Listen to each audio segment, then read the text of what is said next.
Greetings, Alfalfa listeners. Alan Bryce, your friendly neighborhood AV guy here to let you know that there will be no new episode this week, unfortunately. In its place, we are reposting episode 245, titled No Kings, No Wars from last June, because it's worth a revisit given recent events and it still hits. This is a video episode if you are on YouTube or Spotify. Give us a subscribe if you haven't already. Hop in the Discord to continue the conversation. Don't forget about our newsletter, link in the description, and we'll see you right back here for a fresh episode next week.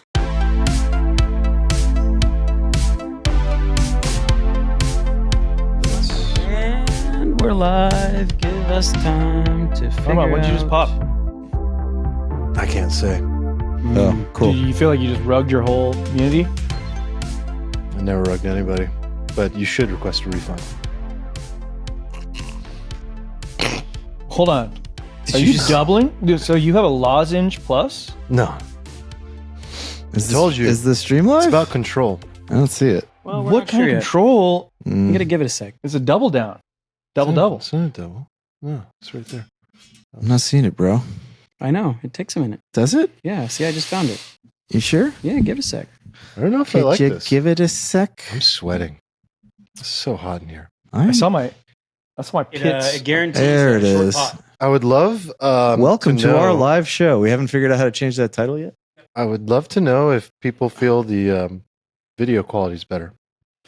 Or if they can Or feel does the, it feel any difference? can you feel heat in the Yeah, studio? Can you feel the heat? Because I'm You guys can go to sweating. makeup first? I am sweaty. I was like, can you make me more yellow? Yeah, What was the title again? I like the Video title. definitely looks a little better. No Kings, No Wars. Your laptop's in the shop, bro. First of all, it's not my laptop. It's our laptop. Yeah. This is a Get community, Steve. The laptop out of the shot, brother. All right, are we live? There's 4 people here. We got it? Okay. All right. Okay, Let me actually all share right. it now. All right.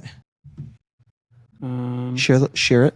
You sharing it? We need to cut these Sure. parts from the post. Do we do that? Nah.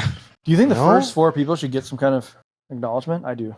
I feel like if I was listening to this on the podcast player of my choice and I had to sit through this, I'd be like, guys, cut this out. Or is this actually the best part? I don't know.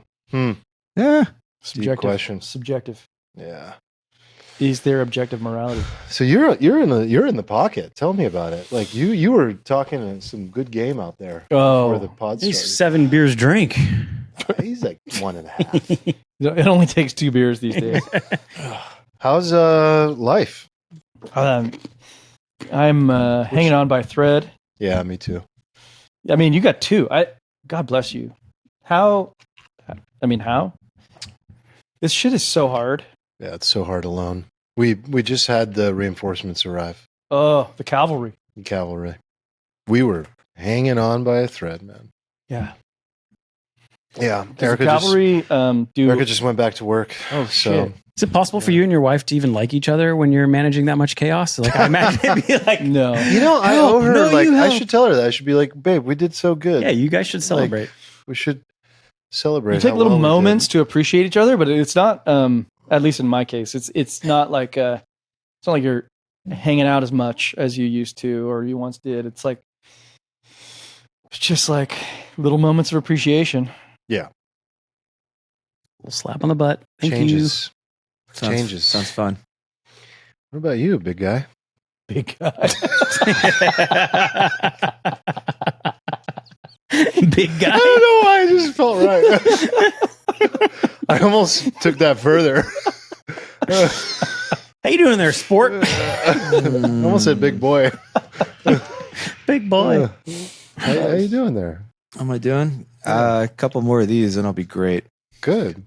Unfortunately, I can't have a couple How are the more because we're pickleball- out of whiskey. How are the pickleball courts looking these days? Oh, they're good. Okay. They're good. You You know. gonna go to the event I sent you? Peer pressure. I sent Steven a charity event. It's pickleball. Erica's like nonprofit is hosting like this thing at Barnes, like big pickleball event. Apparently, a lot of players. You're gonna have to compete to get first. I you going? would bet a lot of money I can't that play pickleball. the level there is not very high. I don't know. Are A you lot gonna of money. play? Like, I feel like this is one of those things you do. You'd like send it and not go. Well, Erica Yourself? was like, "There's going to be serious players." I believe So it. I was like, I'm not going to hang. Like, I don't play pickleball. I feel like there's no way that's true. It's all the pickle people. What would be cool is if Just go Steven clean it up. just- Bring home the like, yeah, hardware. if Steven just won it, that'd be sick. Yeah, go win it. Go win it. It's for a good cause. It helps the children of San Diego. Do you guys remember when Steven won the permissionless Yeah, tournament? that was pretty awesome. Damn. Damn. Alfalfa just came into bankless territory and just cleaned it Wow, up. you really didn't spike the football on that one hard enough. I feel Yeah. like we should have heard about that at least like 7 times since then. Yeah, I mean, other than the very last match, it was pretty easy. Mm. The Beneath first 4 matches, I definitely could have won playing with the paddle in my teeth, I think. Oh, wow. Probably left-handed in the semis. And then the last one was like legitimately What was the tricky. score of the last match? Do we call it a match? Sure. Well, I don't know. It's Are you your one of sport. those double players that crosses into your teammate's square? Just 'cause Oh, you're like, he's. I got it. I've I'll played handle with this. him. He takes over half of your side. Yeah, you might as well just And then go he sit down. takes the side where it's like he's right-handed, so he takes like everything on your side. Yeah. That's how But the, it's for the best. that's You how end the up game winning. is. That's how the game is played. Is it? Is that Yeah, the rule? guy on the left has a forehand, so you want him to hit the forehand instead of you hitting your I little don't know these things. I don't know these backhand things. thing. But your backhand's pretty solid too. Oh, my backhand's great. Yeah. Yeah, I'm a That's- threat on the right. That's what she said. Like a nasty flick. How's Okay. your roll. how's your dink these days? Not What's good. what's the best part of your game? my counters, Counters. the lightning hands, Yeah, I can see that. Ooh, Quick on your toes. fast twitch, Twinkle lightning toes, I hands, think they called you in counters. Thought he college. was all that Talking all about that spiking. Halo as a kid, just like really paying off. Twinkle toes. No, see it. let's not go with that. I can see it. Speaking of lightning hands and counters, I want to bring up the most unrecognized best fighter in the world. This Greek guy called Mike Zambides. I was watching highlights of him this morning randomly What on the way back from the gym. which tour is he on? Like, He's what- he was a old K1, but he was a Greek guy, just like 5'6", 155 pounds, short, stocky. He was like a fucking terrorist in the ring, active all the time, knocking people out, like 70 wins. Anyway, dude, Wow. talking YouTube Mike sports? Zambides, and it's just deaths in the ring. I all love day when we long. talk sports right out of the shoot, but Yeah, I like that as a starter. okay, so I have this like you just had a hot take outside. Sports are dead. well, they might Sports are dead. sports might be dwindling, Dying. all of them. But I have this like Didn't the Lakers just sell for $10 billion? Did they sell or it's a offer? No, it's a deal. Happened. I think it's the Dodgers owners. Sports are dead. Only 10 bill. Wow. That's So- the largest sale of all time, I assume, right? So I went to high school with the Lakers owner, The the buses. son, Joey Buss. Joey Buss. Joey Buss. Yeah, we played on the basketball team Is together. he in the will or? I went to high school with some crackheads. Actually, no, there were a few good people. You and me There were a both, few good you and me people. both, buddy. There were a few good people. And some, I assume, are good people. I missed my 20-year reunion. It was on I the did too. And I was weekend kinda that I bummed was about it, moving. actually. And I I- just forgot. And it I got existed. texts from friends in high school that I haven't spoken to in a decade, and they were like, "Armand, are you coming?" And I was like, "I'm moving this." I got weekend." no heads up from anybody. Yeah, I don't think anybody goes to that. No. Nobody- I think that the reason they reached out is because it was going to be a small crowd as well. They were like, "Let's get some people to come to this." But I wish I had gone. I heard there were a honestly. lot of people at mine. Probably Yeah. because nobody leaves my Mm, hometown. But Swamp. Not a lot of people leave Sacramento either. It's like a small town in a way. It has that vibe. Mm. Yeah. Nick and I got out. Got I'm out. wondering what this bulge in my pocket was, and then I. Okay, What could it be? Vitalik. What could it be? Okay, It's- Vitalik. It's a lot. It's my left testicle. I would have never guessed. Would have never like guessed. red. Were you? Was that Did supposed you to go in a alcohol Literally beverage? bring a lime. I Yes. remember when I asked really swollen. Steven in the chat, like, "Hey, we're making old fashions.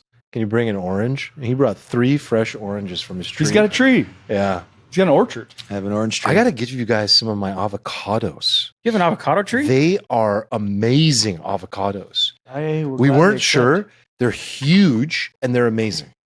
Like you need to eat them like this week though. Like Okay. they're ready. I'll do bring that. some. I'll bring some. Hell Bring yeah. them. Easy with the test. Old fashioned Old fashioned? Old fashioned. What are you drinking over there? It looks sparkly. Tequila. Are you really? Mm. Had a boy. I ran out of beers. so that was your next best We've option. really been slacking on the booze lately. Well, not me, because I brought you guys some nice wine and scotch Ooh, the last. if you month, follow the but- acronym, Eric was next. What's our acronym again? Sean. Sean. I don't know why we. It's the only thing we could put together yeah. with those You four were letters. like, how do you Yeah. remember? And I was like, Sean. Let's get back to it. All right, let's give a shout out to our sponsor. Go to ZBiotics.com/alfalfa. Check out the pre-alcohol probiotic. You drink it a few hours before you have your old fashioned or your tequila soda or your salty crew blonde ale. And then make sure you don't feel like crap in the morning. Well, that's where all my beers went. Yep. Wait, you're drinking a beer? I'm not drinking a beer. This Oh. is just a beer that was here. I was like, what the hell? Yeah. Did you take your ZBiotics? Yes, I saw empties I did. all over Fortunately. this place. They belong in the trash can, by the way. Not kidding. But yeah, the pre-alcohol probiotic takes care of that nasty toxin Acetaldehyde. that wreaks havoc on your body the next day. It's not the dehydration. You can take all of your powders, and it might help you out, but it's the ZBiotics pre-alcohol that should really be solves it. 10 billion. It will be a $10 billion company. Decacorn. Decacorn. You see all these like fakers out there trying to like. So many. I so saw many. one Pretend. that I'm was getting him on on my Instagram I got feed now. Instagram feed. There's this one guy who's like being a mad scientist, and he's like, it's not dehydration, it's acetaldehyde, and he's like trying to explain it, but I'm like, no, you're no Zach, Mm-mm. you're no ZBiotics. Fraud. So yeah, guys, Get use outta the code Alfalfa at checkout, get 15% off, and it doesn't work for you. They'll give you your money back. So all good. And thank you, ZBiotics, for supporting the pod. You're not an engineer. You didn't genetically engineer this.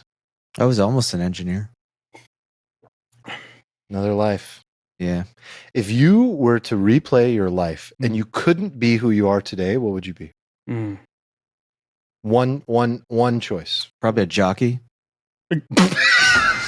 like a racehorse jockey? You Or are not or a disc jockey. You are not the build. What for kind of jockey? What kind of jockey?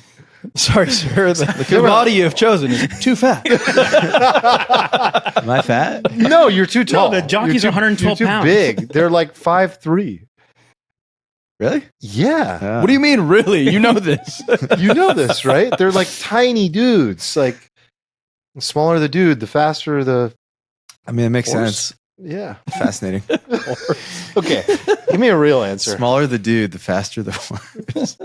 I would be a vagabond traipsing the world, but destitute, I'm with you, dude. Just like working at random coffee Yeah. shops, you know, fixing things for people. like a bro safarian. Yeah. Yeah. I know the stressors are different for like every path you choose, right? But do you think the stressors are less, like just in absolute terms, if you like live that vagabond life, or is it are you just trading like for like? But like, I'd imagine that vagabond life attracts a person who just can ignore most of the stressors. Maybe a little the more stress resilient. you would feel. This is such a good question. I don't think you'd feel the stresses that I feel. Like if I was to do what Nick said, you wouldn't feel these stresses. You would feel the stress of unfulfilled potential. Mm, yeah. good call. So you'd be like, could I be doing something else with my life instead of just living in the ever present? I've had the in-laws in town this week, Mhm. and they've pointed out accurately that some of my life choices, some of the things that I choose to ingest are toxic. Alcohol? Or? Yeah, Okay. they're like, that's poison, and I was like, yeah, true, Did you tell them that literally everything is poison? but that's what I'm thinking. Like, Dose? but I also get this like, I feel like I'm a pretty like emotionally low stress guy. Even if stress can be high, I take it low. Yeah, we know. And I feel like chronic stress is poison. I feel like there's so many poisons. Okay, so our parents are in town. We're monitoring the situation. Oh, I'm so good at it. Okay, so monitoring the situation is like novel to me in particular because I just like don't watch news. I still don't know what it is. But News is poison. news is poison. It's boomer poison. Yeah, this is like news is awful. Like I'm watching just like the depravity of humanity, and there's so like I think it's important to remember that life is beautiful, and like the news sort of teaches you the opposite. Yeah, I mean, you could argue that the news got us into like many wars that we didn't, deserve to be in. And yeah, I'm News gonna, is I'm gonna dead. save my rant. News for is later, dead. but News yeah. is all time low. I think we're past that. Like news is now the individual journalists, the podcasters. That's the future. The of 17,000 Russian bot farm. news. But like even like doom scrolling X for those is still poison. Like Yeah, it's just still kind news. of poison. Well, you guys have seen like over the last forever of all humanity, like every generation just gets healthier and healthier and healthier, right? So like now we have the new generation is like no alcohol or low alcohol. Yep. So do you think in like 100 years it'll just be like a no toxin as much as possible, like kind of culture? Because everyone seems to be optimizing over time for longevity and health span. Couple billion Brian Johnsons. You think the Zoomers aren't drinking because they're optimizing for health span? That's one of the top variables and I reasons. feel like it's for sure. bullshit. What are they I not? no, Why do you reckon It's a they're not drinking? multivariate. No. I just looked into this. So Well, why do you, Stephen? Why do you reckon they're not drinking? I think it's largely due to the fact that they just hang out on the internet and can't socialize with humans in real life. can't or don't want to. Can't, so they don't want to because they're bad at it, and it's a painful experience. Like, have you seen these like things where No. people talk about like the trauma of like calling up customer support on the phone, and they're just like, I just didn't know what to say to them, right? Well, it is pretty fucking awful. It's terrible. No, dude, I don't think that's the reason at all. I'm certain. it's definitely The a cool huge chunk of kids the are not reason. drinking. The cool kids, the ones that go out, The the ones socially that go to the adjusted. festivals, the ones that like Oh, they're hang just out. doing fucking They DMT do- instead. Yeah, they're just not drinking because Yeah. they view it as they view cannabis in particular. So one of the reasons is availability and legalization of cannabis is one of the predominant reasons alcohol sales have decreased since the COVID boom. Damn, for it was sure. it was like a zero sum game almost. Like, Hmm. I didn't see that coming. Yeah, that's a good point. But I thought it was supposed it's to be health. a gateway drug and it compounds. It's definitely health. That's what and Dare it's told me. definitely cannabis for sure. Those are two main factors. Wow. Health and cannabis. They're not doing Yeah. cannabis. They're doing like ketamine and mushrooms. I was gonna say, Yeah, call it Ketamine what you want, and- but Yeah, I don't think Mushies. we should get bogged down in the substance of choice. Alternatives. But I think like Armand- alternatives that don't give you a hangover, like Yeah. within the pocket of why I don't want to drink and the health factor, another sub factor is they don't like waking up with a hangover at all. They don't want to feel like shit. And I'm like, well, you should just take ZBiotics and still have your few beverages. But I yeah. maintain that the main reason all of us drank growing up, continuing to grow up, was like so that we could have social lubricant so that we could get laid. This That was the uh, main driving factor. By the way, this was my take on our alcohol episode in early days of Alfalfa, and Yeah. I got kind of pushback from that. little pushback. I got pushback. And it's no coincidence that I the like it with I like wine with my steak. I mean, wine is good with steak. I do. I'm just saying, there's not a coincidence that the amount of like Zoomer men who've gotten laid in the last year is like this, and the amount of Zoomers who drink is like this. Like I'm saying, it's like a 1-to-1 direct That is one of them. causal relationship. It's probably like 5 to 10 variables for sure. It's not any one thing. I do like Felix Dennis. I just finished it finally, the How to Get Rich book, and Okay. like he's the kind of guy like he just wants to spend $1 million a year on wine. He's a drinker. Yeah, He wanted his French wines, and he wanted to, and he's seems the like a kind of guy that would just, fornicator as well. yeah, for sure. yeah. Guy's a real fornicator. And would just sit and enjoy a Chablis that's like $6,000 Maxim magazine on his own. Feeling the pages. Yeah. I loved it. It was an amazing book. Great book. I'm so glad I read it. Nothing makes you sound richer than saying Chablis. Is he the one who said 40 million's a nightmare? Or no, that was the guy with billions. Yeah, The main character in God, billions. Succession.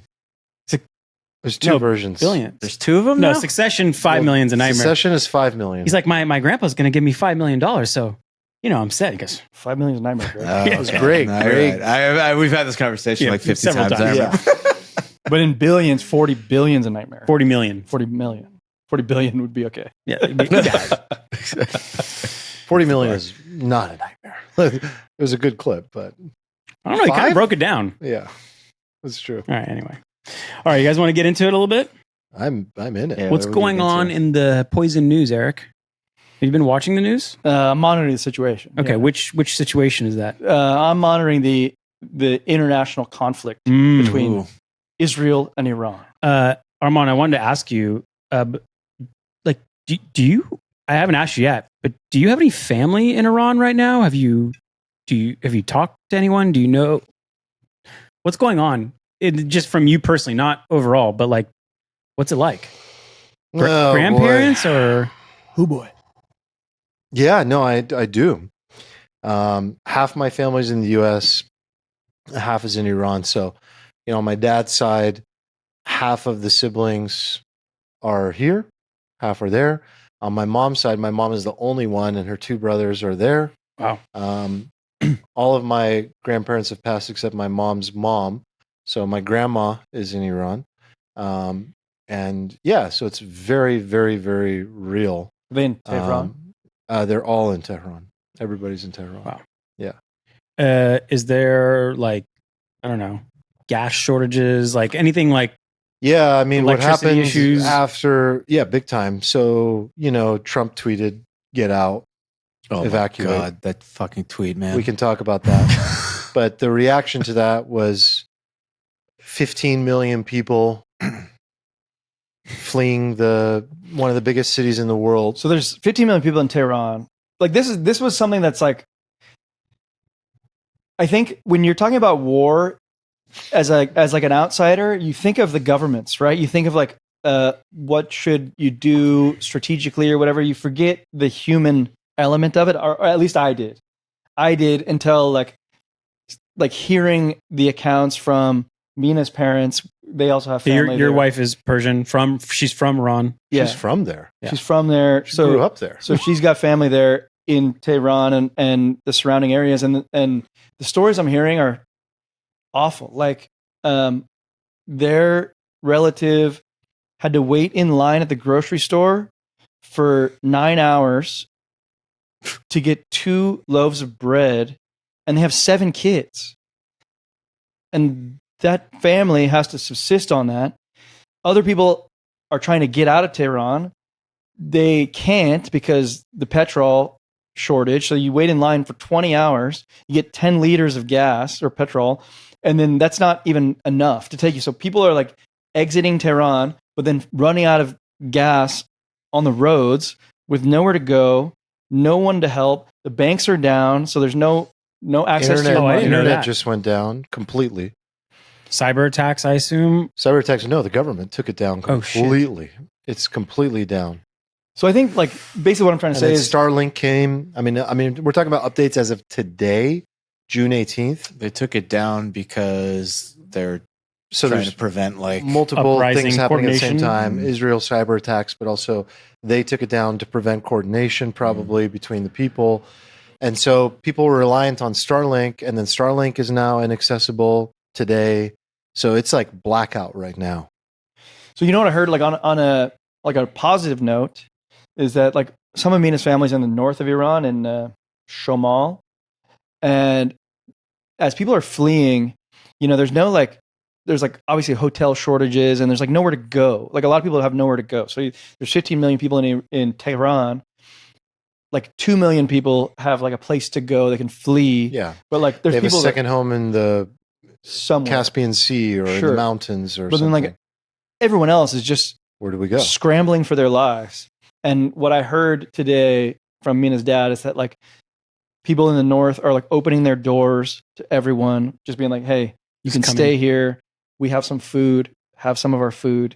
And that's like, it's amazing, beautiful. it's heartwarming. Can you imagine how frightening it would be if you live in Tehran and then you see that the president of the United States, who also happens to be Donald Trump, says evacuate Tehran amongst a I think tweets of basically like, this tweet is worth discussing. But just to wrap your question, Yeah. but this tweet is worth discussing, like the was this a good thing or a bad thing? Because it got a huge reaction, right? But like, yeah, in general, it caused 15 million to need to leave the city at the same time. And then obviously you can't get out. And there's like what would take 2 hours is taking 15, the traffic. And then the gas, petrol shortages and rationing, and you can't even drive. You can't even get out. So people are fighting over, not fighting because they don't fight, but it's like buses are limited, you can't, there's just nothing you can do. So like, I mean, one story, like my uncle somehow found a pickup truck from somebody and like used that to get to some random remote town that was 2 hours away. It took him 15 hours to get there, and he just arrived. Whoa. My grandma said, I'm not leaving. It's like more of a She's not burden to leaving. leave. Yeah. And she's 15 minutes from District 18, which Israel just said, if you're in District 18, get out, like evacuate, which is just south of the airport. More like 10 minutes, actually. I looked it up on Google Maps today. And she's just like, I'm not worried.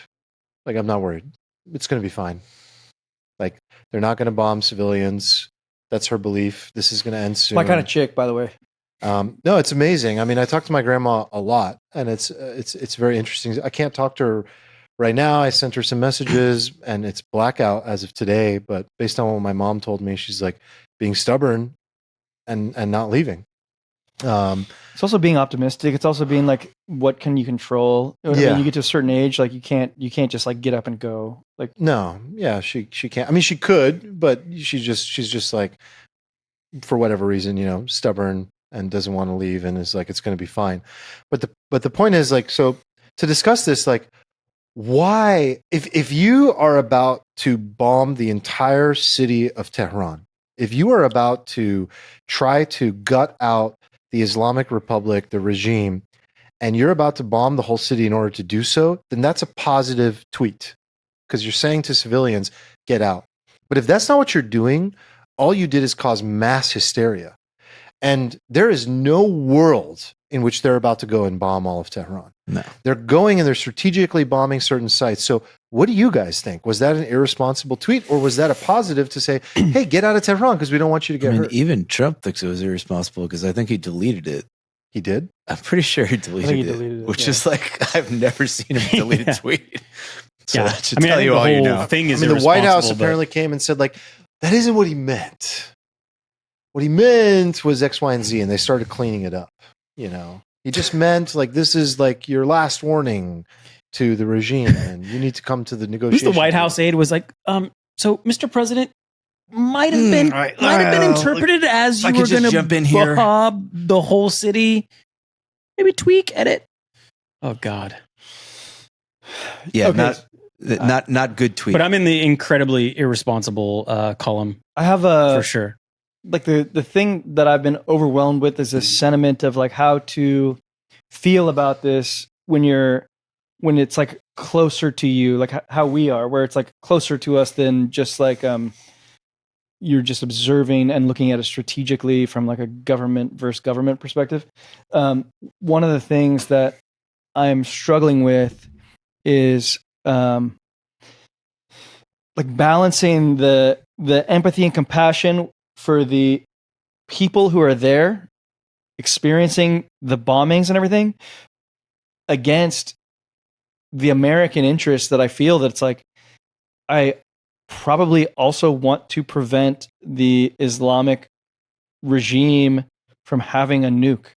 I do. I mean, but like, come on, let's dig into this. Like, Yeah, you guys have seen I'm glad you you brought guys that. have seen, like, since 1996, Netanyahu has been saying that they're months away from having a nuclear weapon. Exactly. Okay, but like, I take some umbrage with that. Obviously, it's getting closer.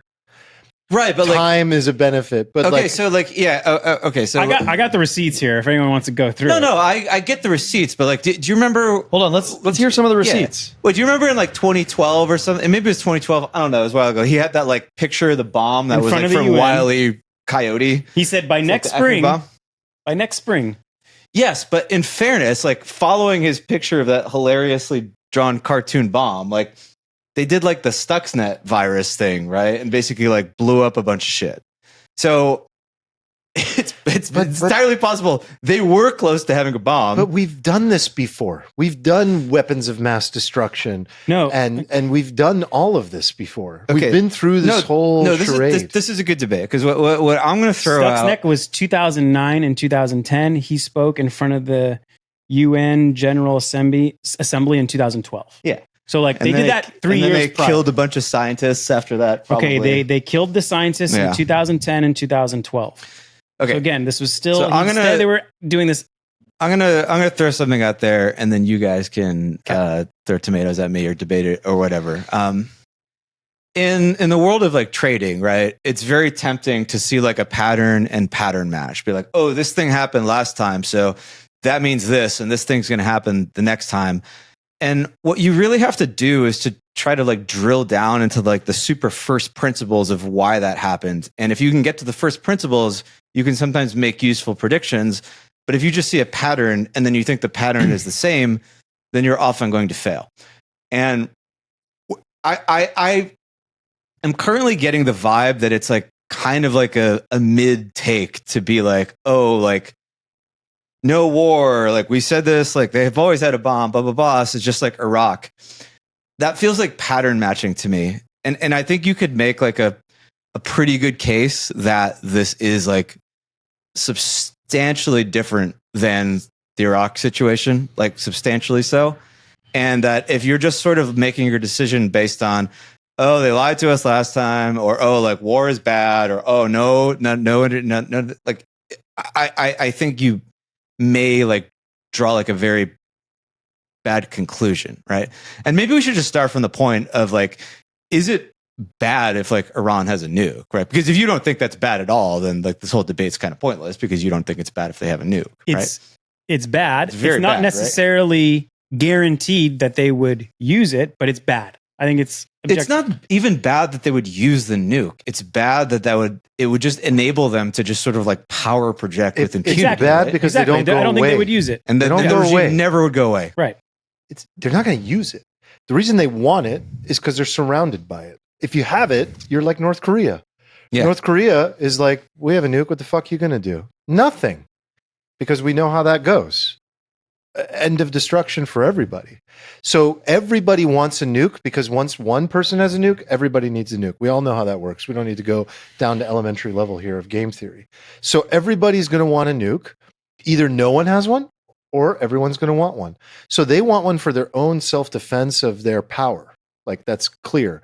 They're not going to go and be like, oh, we got a nuke. Day 1, day 2, bomb Israel and take them out. That's just not what's going to happen because they understand how it actually works. It's mutual self-destruction. So that aside, I don't think they should have a nuke. I don't think they should have a nuke at all. How close are they to a nuke? Well, nobody knows. No, I mean, our Tulsi Gabbard, she's said director of not. national intelligence 3 months ago and testified in front of Congress. And that was her job. They don't have a nuke. And it's not Tulsi saying that as a human being.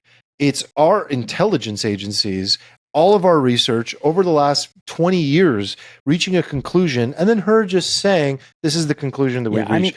And then that gets brought up to Trump, and he just goes, she doesn't know what she's talking about. I don't care what she said. I don't care what she said. So the real question here, back to your pattern recognition thing, is like, okay, that's true. But like the pattern is the same because there's an ulterior motive. There's an ulterior motive again. The motive is not stop Iran from having a nuke. There are compromised people, obviously, at play here. Trump is not delivering on his promises of anti-war. Trump made fun of Barack Obama for wanting to go to war with Iran and said it's guaranteed that it'll happen. Trump said that if Kamala wins, she'll go to war with Iran. And now we have half of the MAGA party split because everyone voted for all these things and none of those things are happening. And instead, we're going to war with Iran. So there's this interesting situation that I'm personally in, which is where I want to see regime change. Obviously, a lot of people don't want to see regime change that is brought about externally because we've seen the blowback of how that plays out. It almost always plays out terribly, where one regime gets changed for another. I mean, Khomeini was the result of this exact thing however many years ago. Correct. And so, what does that look like if we initiate any regime change? But let's not Let's not dance around this. This is 100% a regime change operation. There's nothing else happening. Why is it happening? Netanyahu wants it to happen. That's why it's happening. There's no other way. Like, I want to explore. Why do you think it's regime change? Like, it seems to me like regime change would be like a happy and probably inevitable consequence of this. But like, I feel like the main thing is like if I feel like if the Israelis were like, the Iranians have no nuke and there's no chance they'll ever have a nuke, and they had to like take that, they would probably be like okay with that. Well, I think they are going for regime change. I think it's a little naive to think that regime change would just unequivocally be good. I think that's another discussion, and I would agree with that. And I want to actually talk to Armand about that because he probably has more insight into that. If you're bombing Tehran, you know, there's no nuclear sites in Tehran. Yes, there's maybe scientists and military leaders, but if you're going after military leaders, can you just easily make the argument that you are actually going for regime change, if not putting pressure and leverage on the regime in order to get them to come to the table at the very least? It seems like that's the playbook. Coming from the guy who was testifying in Congress in 2002, being like, we need regime change in Iraq. There is a crazy maniac. He's feverishly going after a nuclear weapon. And if you go in and win that war, I guarantee you there will be enormous positive reverberations in the region if we go and topple that regime. Like, again, I'm pattern matching, but like this is, and again, like we went off evidence. Have you guys ever seen the, this is so funny, or not funny, but I happened to watch the movie Green Zone last weekend just out of pure chance. Have you guys ever seen this movie or know what it is? Matt Damon is the main character. He's like a chief warrant officer in the army, and his job is when they land in Iraq, his unit's job is to find the WMD. So he gets the intelligence, he goes to the place. None of those. Comes up short 3 times. Anyway, the story plays out that in the intelligence community, there's this super secret source. In the movie, they call it Magellan. In real life, that guy's name was Curveball, his code name. Turns out, in both the movie and in real life, that this intelligence source, which was handled by a third party, that in real life, the German intelligence, he just made it up. He's completely made it up, but it provided enough cause to go into Iraq and do it. And he later admitted, I made it up because I wanted to see the regime be overthrown. Huh. And this is, you can watch podcasts about the CIA agents talking about it. It's like very open. You could probably search Curveball or whatever and find all that guy's information.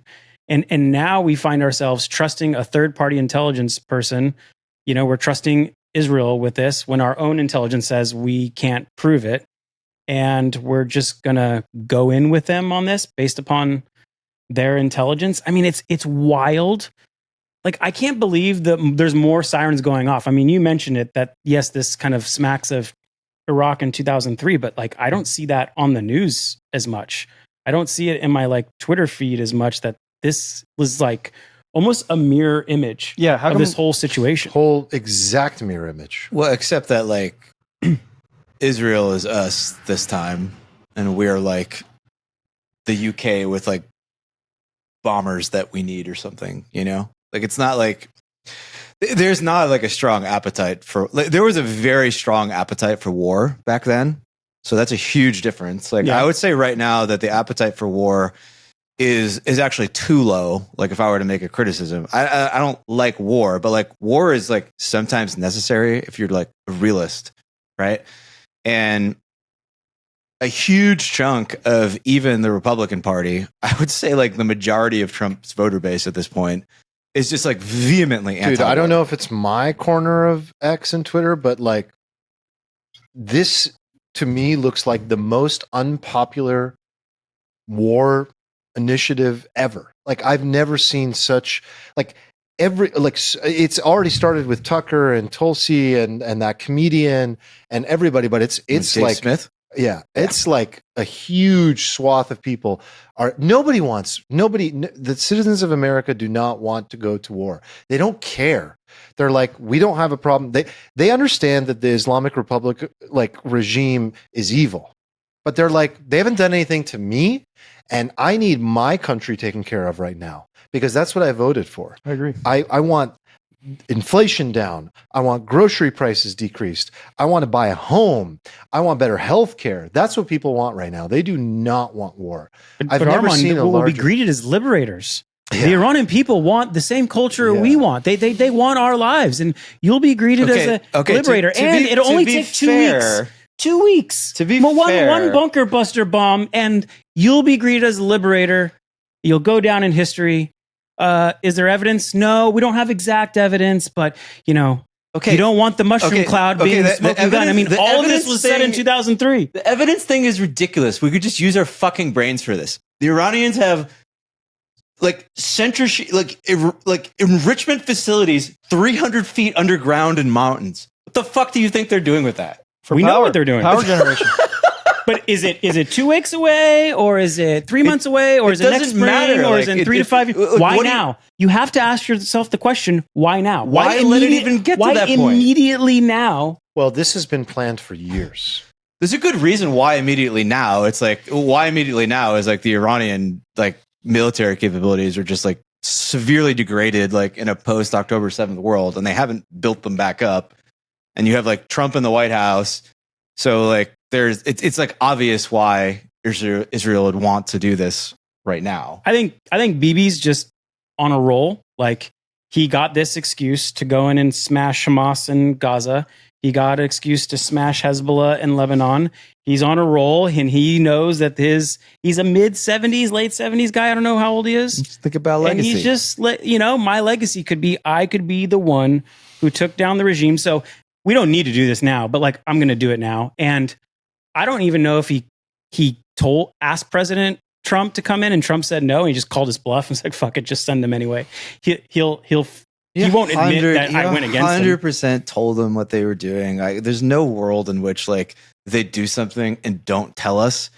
And like you can obviously see the game theory on how like they would tell us, and like we would be happy that they're doing it. But like if you're Trump, you definitely probably want them to take out Iran. Do you really? Even though you had this like diplomatic process going on? And okay. So like this seems so weird. Okay, so they bombed them on like day 61 of like Trump's deadline, right? So there's obviously like some coordination there. I don't know. I think they were like, you think it was like random? This dumbass said 60 days, so let's bomb them on day 61. No, dude, and then you'll have to go with it. And I think Trump legitimately just likes making deals. I think Trump legitimately does not like war. But like to Armand's point earlier about like, oh, you elected somebody about not doing war. One of the ugly realities of like living in a peaceful time is that like you have to be willing, and you have to show that you're willing to go to the mat and fuck somebody up in order to have peace. So it's this like delicate balance. Like you can't just be like, oh, like I'm the peacetime guy, so like ergo like I will never do anything that like, because everybody on earth will just run you the fuck over, right? That's not a viable strategy. So there's this delicate balance to dance, which I actually think Trump does pretty well. Like a lot of this reminds me of the North Korea stuff. You remember North Korea? That was way worse than this, like the last term. You're right. Like, he's like, oh my God, big red button. They're literally going to nuke us. He's going to nuke North Korea. It's all fucking over. Like at least this is like Israeli like proxy stuff. Like we're like removed from it. But it was like a similar thing. Like you have to believe that you have to make them believe that you're fucking crazy and that you will just like rain fire in hell. And like he has done that to some degree. Like he just like nuked freaking was it Soleimani or whatever. That's why he did do that. It sound ironic, but that's why the Iranian people like Trump. The people, they're like, he's the only one that's going to actually do something. Okay, so this is actually the direction I wanted to take it, and I struggle with this too.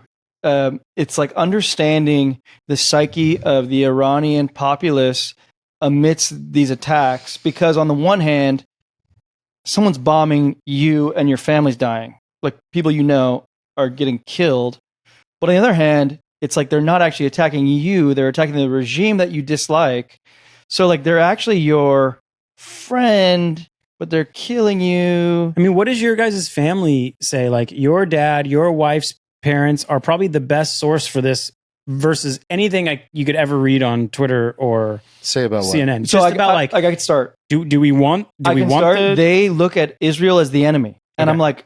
I'm like thinking about it. I'm like, how is this? How are you rationalizing Israel as your enemy when they're trying to get the outcome that you desire. It's because they're fucking bombing. At one time, they agree that they think the regime is evil and they want them gone, but they don't like the enemy of their enemy. And I guess like what makes it's hard when people are dying, right? You can't like talk rationally about something emotional like this.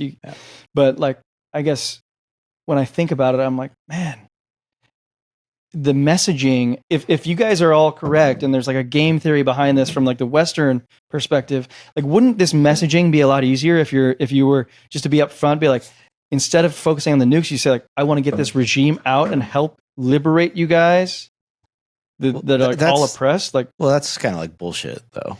Yeah, that's the one that like I was like, well, this sounds like 2003. Like, you need to liberate the Iraqi people. It's like, how does the so that's even worse. Stenographer at the Wall Street Journal, the New York Times, who just takes what the president press office says and just writes it down? Why should I believe that person about what the Iraqi or Iranian people want? So then we make further entrench ourselves as the enemy of the Iranian people. That's the outcome, because even though we get the outcome they desire. But who's we? The West? US Or the US and Israel. But like right now we're in an interesting position where we can kind of like good cop, bad cop it a little bit, because seems like we've taken full ownership over this thing though. We haven't. Can I clarify a couple things? Yeah. Are you saying, I think I'm either misunderstanding or your worldview through your family is very different than mine. Are you saying that they're viewing Israel and the U.S. as the enemy? Yes. Oh, interesting. Yeah. So there are two factions in Iran. So also not the U.S., Israel. There are people that will lean a little bit more religious, and there are people that want the Islamic Republic out. And it's like you could put every fucking curse word behind it, and this is like the scum of humanity to them. Okay. And they view Israel and the U.S. as complete liberators. Okay, they do. For some context, like Iran's big, right? It was like 90 million people, or roughly. So like a third of the U.S. Like you could, I'm sure if you just were like, the people, you could find 30 million people who believe. Yeah, I mean, latest right? polls, it's very difficult to poll in Iran because you can't. But like, and then like, if you go back and people sometimes say like, well, according to the old presidential election, that's all a sham. No one shows up. People are forced to do certain things. Like there's no way to really assess. So the only way to assess is like people, like sentiment. And everything that I know states that like 80% minimum are 100% vehemently against the regime. Yes, Like, agree. Okay. That's like the same figure that I was told as well. How many percent?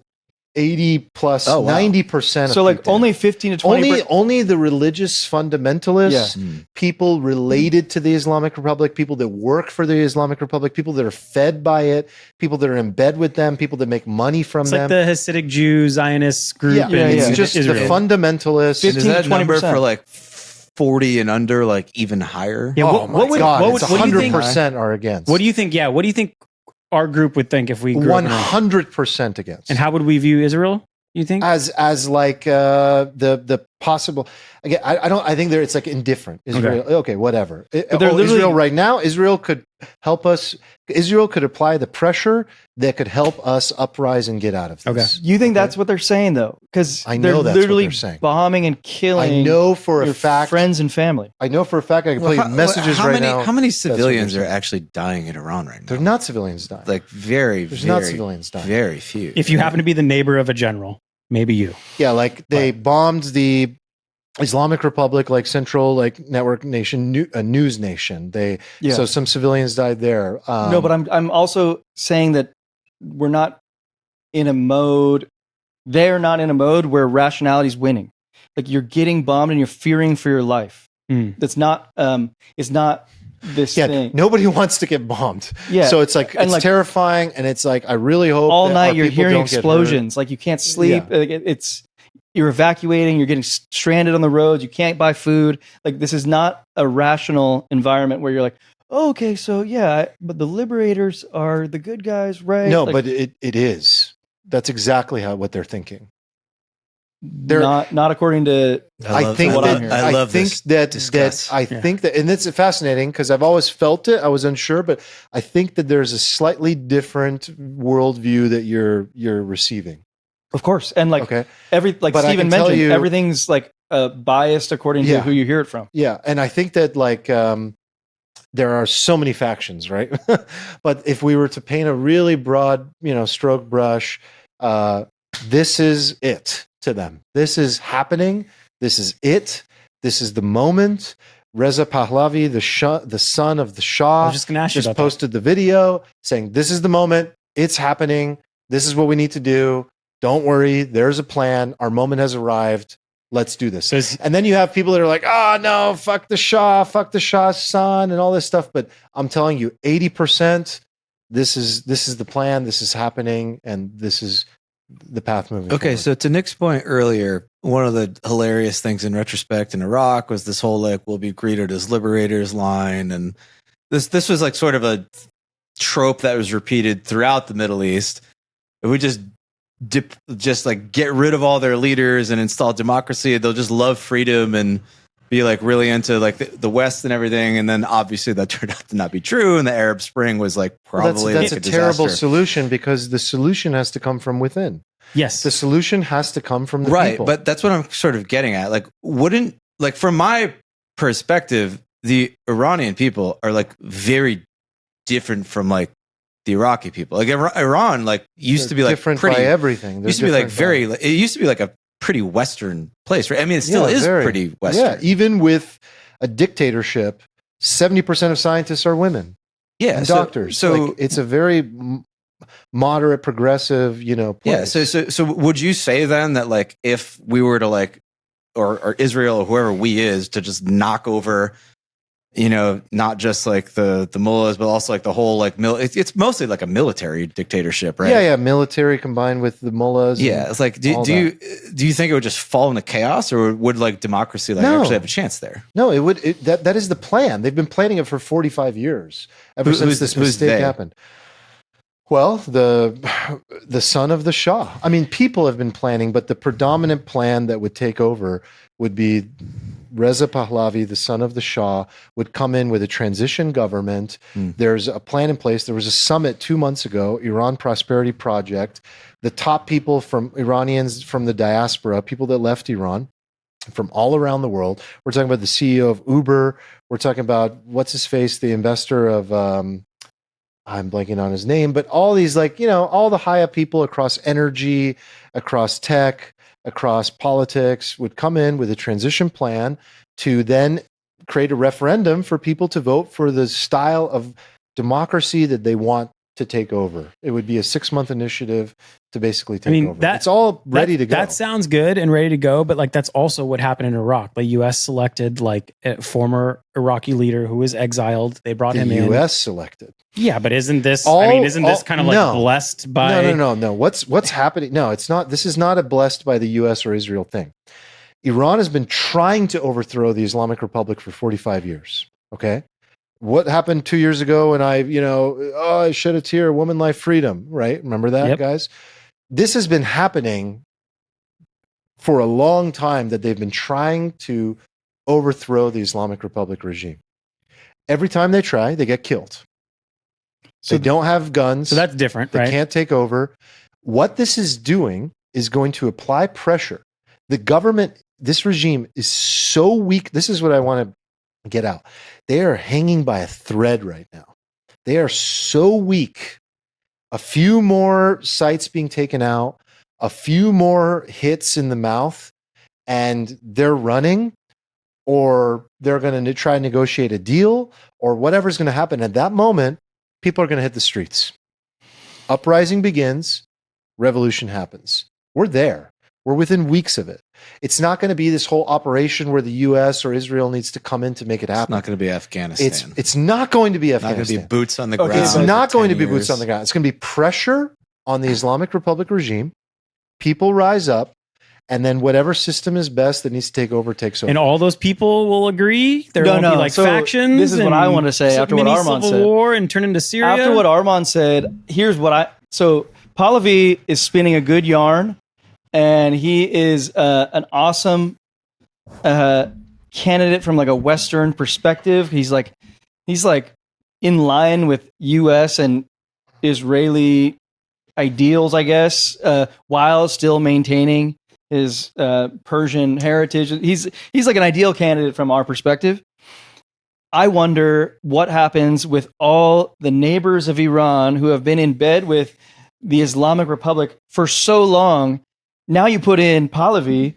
Like, what does Lebanon do? What does Syria do? Like, this is just going to begin now. Like, okay, Pahlavi gets in. We think it's like, cool, success.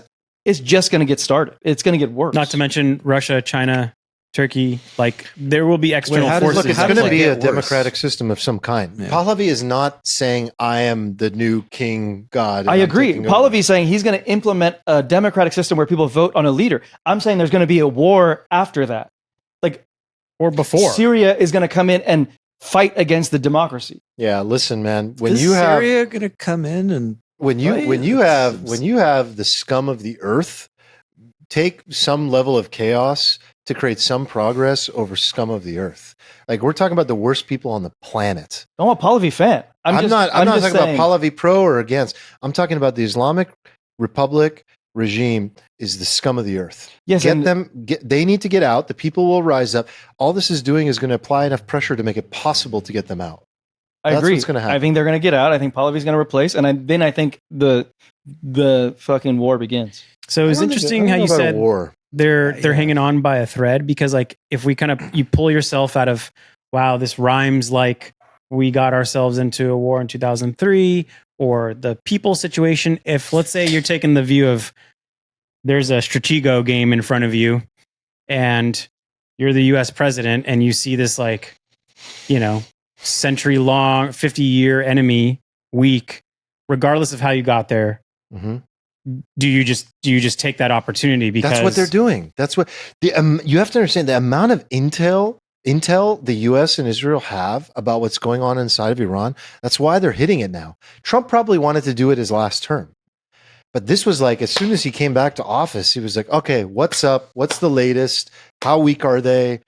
How are the people feeling? Like, he probably got let's intelligence make at this some happen. point that they wanted to kill him personally because he took out Soleimani last time, and he's probably not afraid to push him over.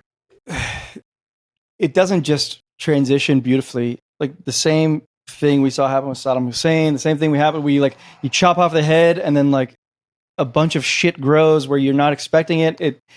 That's what I mean by saying But like that the real war Iran begins. Yeah, but the didn't people have this, will like, deal with it. 85% of the population that was just like sitting there for 5 decades, like waiting for this outcome. Yeah, though, they right? are. Isn't it They're different? dying for this. They're literally the most there's not like miserable an appetite people for some like dying crazy for this. insurgency, like to be Right. But right. I mean, don't you agree that a little It's bit very different. that there will be outside forces inflicting chaos? Like, China's been getting oil from Iran at a massive discount. But China and Russia have been like noticeably absent from this, like, right? Yeah. Like they've been pretty quiet. Thank God. That's true. Like, maybe there's something going on behind the scenes. Like for all we know, Trump has already like orchestrated something. I don't think the guy likes war. Like, I genuinely don't think he likes war. I think he likes like acting strong to avoid war, and the guy just fucking likes deals. The guy he just wants to make deals. you to know that when he says there's a line, there's a line. He enforces lines. He enforces the which line. is good. It's I good think. because otherwise people will call your bluff, and the second Obviously. time you show up to the deal, Yeah. they'll- Red line and they'll Syria. fuck you. Oh, I mean, like, one of the first things he did in office was bomb Syria when they used chemical weapons, and we're like, oh shit, yeah, he is crazy. And then that set the tone for the next like 12 years. yeah, it was just largely peaceful, right? Yeah. I mean, look, nobody knows how it plays out, but I can tell you that this regime is on its last leg. It is so weak. The front that they put off to the world about military and we have the backing of the people. I mean, bullshit. Did you bullshit. Did you It's see all the tweet bullshit. yesterday? It's all bullshit. I see it all. The world will It's remember all this bullshit. night for Nothing centuries. happened. Nothing happened. I sent it to my dad. I got worried. I was like, what do you because I don't really know this stuff. And I'm like, hey, Dad, look at this. And he's like, What did go they even forward do? then. He means eat shit. They're fucking full of shit. It's like He's like, you over, don't understand. right? These It's people fucking over. always talk a big game. They have nothing. They have nothing. It's over for them. They're terrified. They're just like on their last leg. It's all going to end for them soon. And I was like, yeah, but what if, sometimes like the weaker party in a war, like resorts to like crazy, actions. Like what if they drop a really big bomb on it? What if something crazier happens? What if they go after like an aircraft? I don't know. And he's like, no, they're not going to do anything. Nothing's going to happen. They're terrified. It'll be over soon. Worst case is like Strait of Hormuz shit at this point. Yeah, right? yeah. Like they like mine it, and that would be bad. Ooh, I didn't even think of that. Yeah, that's They their like plan. bomb it, you're saying? No, they just drop They- naval mines all Yeah, over yeah. it, shut it down. They shut it down. and then Oh. that would be That's always been their big card. So, I mean, if they're hanging on by a thread, why? They might, and that's like a huge. Yeah, that might be one of the next It's moves. it's a huge risk to markets, right? Because if that were to happen, like you'll see some like really big red candles. But it's just it's like a buy. It's a buy because it's just like the last gasp of a desperate dying. Sorry, going back to like Trump looking at the Stratego board, I could see a world where he does something to push it over. And let's say it is just a few bombs in just 2 weeks or whatever it is. And it actually goes that way. Do you guys remember when Jared Kushner was working on these Abraham Accords? Mm-hmm. It was like a big agreement between, I think, Israel and Saudi is kind of like getting them to have diplomatic relations and eventually like the economy's going. And the one disruptor for it all was Iran. And I think they flew like a bunch of drones into like Saudi's oil fields. And they just like were causing havoc to make sure this agreement doesn't go in so that Israel and Saudi don't team up against them. I could see him tipping this over and then going full peace mode, reaccelerating these like Abraham Accords and being like, hey, yeah, I did that little thing you didn't like, but like, here's another big gift of peace. Give me the, what's it called? He wants the Nobel Peace Nobel Prize. Peace Prize. Yeah. They'll never give it to him. So But do you he think wants like it. the Islamic Republic, the head of the snake has been Iran funding Houthis, Hezbollah, etc. Yeah. We remove the regime, and then we get just an era of contentment. No, I In mean, the all Middle those East? factions split up. Like you killed Osama bin Laden, but now there's like 37 different brands of Al Qaeda. One just rebranded and took over Syria. I mean, like they don't go away, right? Those people don't. I think if Iran is No, they're gonna need a gone, new I think- funder. They I think rebrand. I think they largely go away. I think they largely go away too. This is going to reshape the world. This is in like ways the people head don't of the understand. snake. That It you're really cutting is. off. I think this reshapes the Middle East. I think this reminds me of Peter Zion, predicting like a lot of this Iran stuff as well, how much it's going to reshape the Middle East. He didn't know exactly, but he talked about predicting. I remember this very clearly, like in the next few years, there's going to be this thing that comes out, but he had this weird prediction about like Turkey and Iran might go at it. But what's happening is what's happening. It's going to reshape the entire Middle East landscape. Like if I'm just an average US citizen, like why should I care at all? Like does it at all affect those top 5 things you listed? Like other than being like, hey, it's nice that the world is kind of getting Well, along Reza more. Pahlavi is sort of on Team West, so he's not going to look. But what would that mean for me? that he's not looking to, like, Iran's not looking to annihilate you. Yeah, they're not looking to annihilate me. But, either, like, and I think I they really weren't don't believe they anyway. can. No, I think the current regime Can't do was shit. all about death to America, even though their capabilities weren't there. Yeah, I mean, It's just a religious propaganda chant. It It's is, but nothing. like, okay, so let me It's tell you a funny nothing. story. Like, it's not that funny. I mean, this is a reality. Mina, when she was in elementary school, they were forced to walk across the American flag and like stomp all over it. Like, it's ingrained in you to hate America. And none of them do. but that she moved to America. and none of them and, do.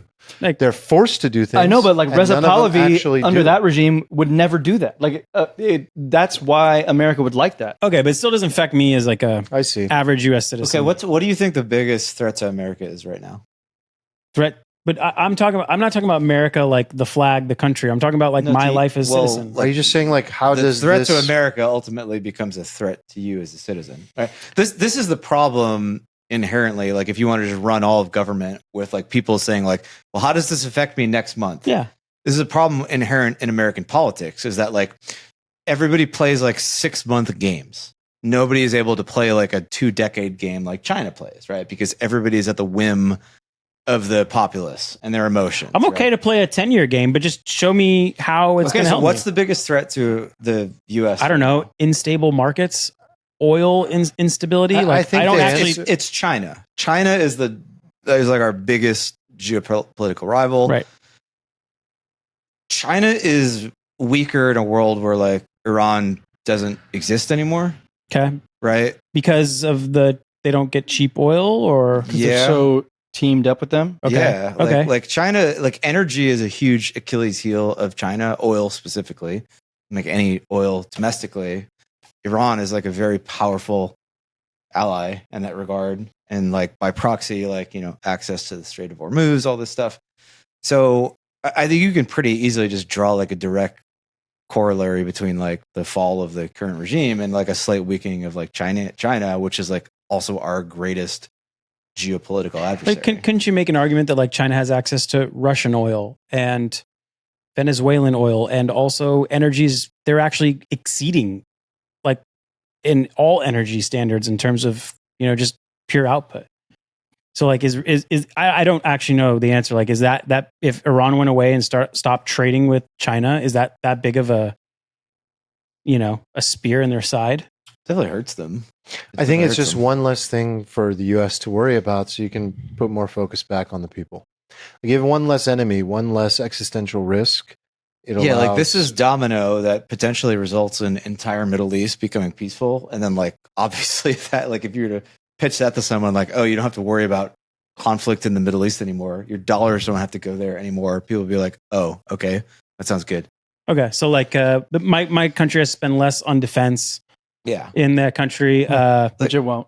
which it definitely won't. won't Like, spend less I on think defense. Iran is like like it is like the thing that is fucking up the entire Middle East right now. Like we're cutting deals with the Saudis and the Qataris, and like everything is kind of like there to fall into place. It is like the Iranians that are like they got all these like proxies that they're Yeah, funding I that's just get blowing up the whole suspicious region. of these like linear arguments that like, especially in a very dynamic ecosystem like the Middle East, that like, oh, you fix one issue and then linearly like these other dominoes fall. let's not get it twisted. I don't Yeah. think you do this and you get peace in the Middle East.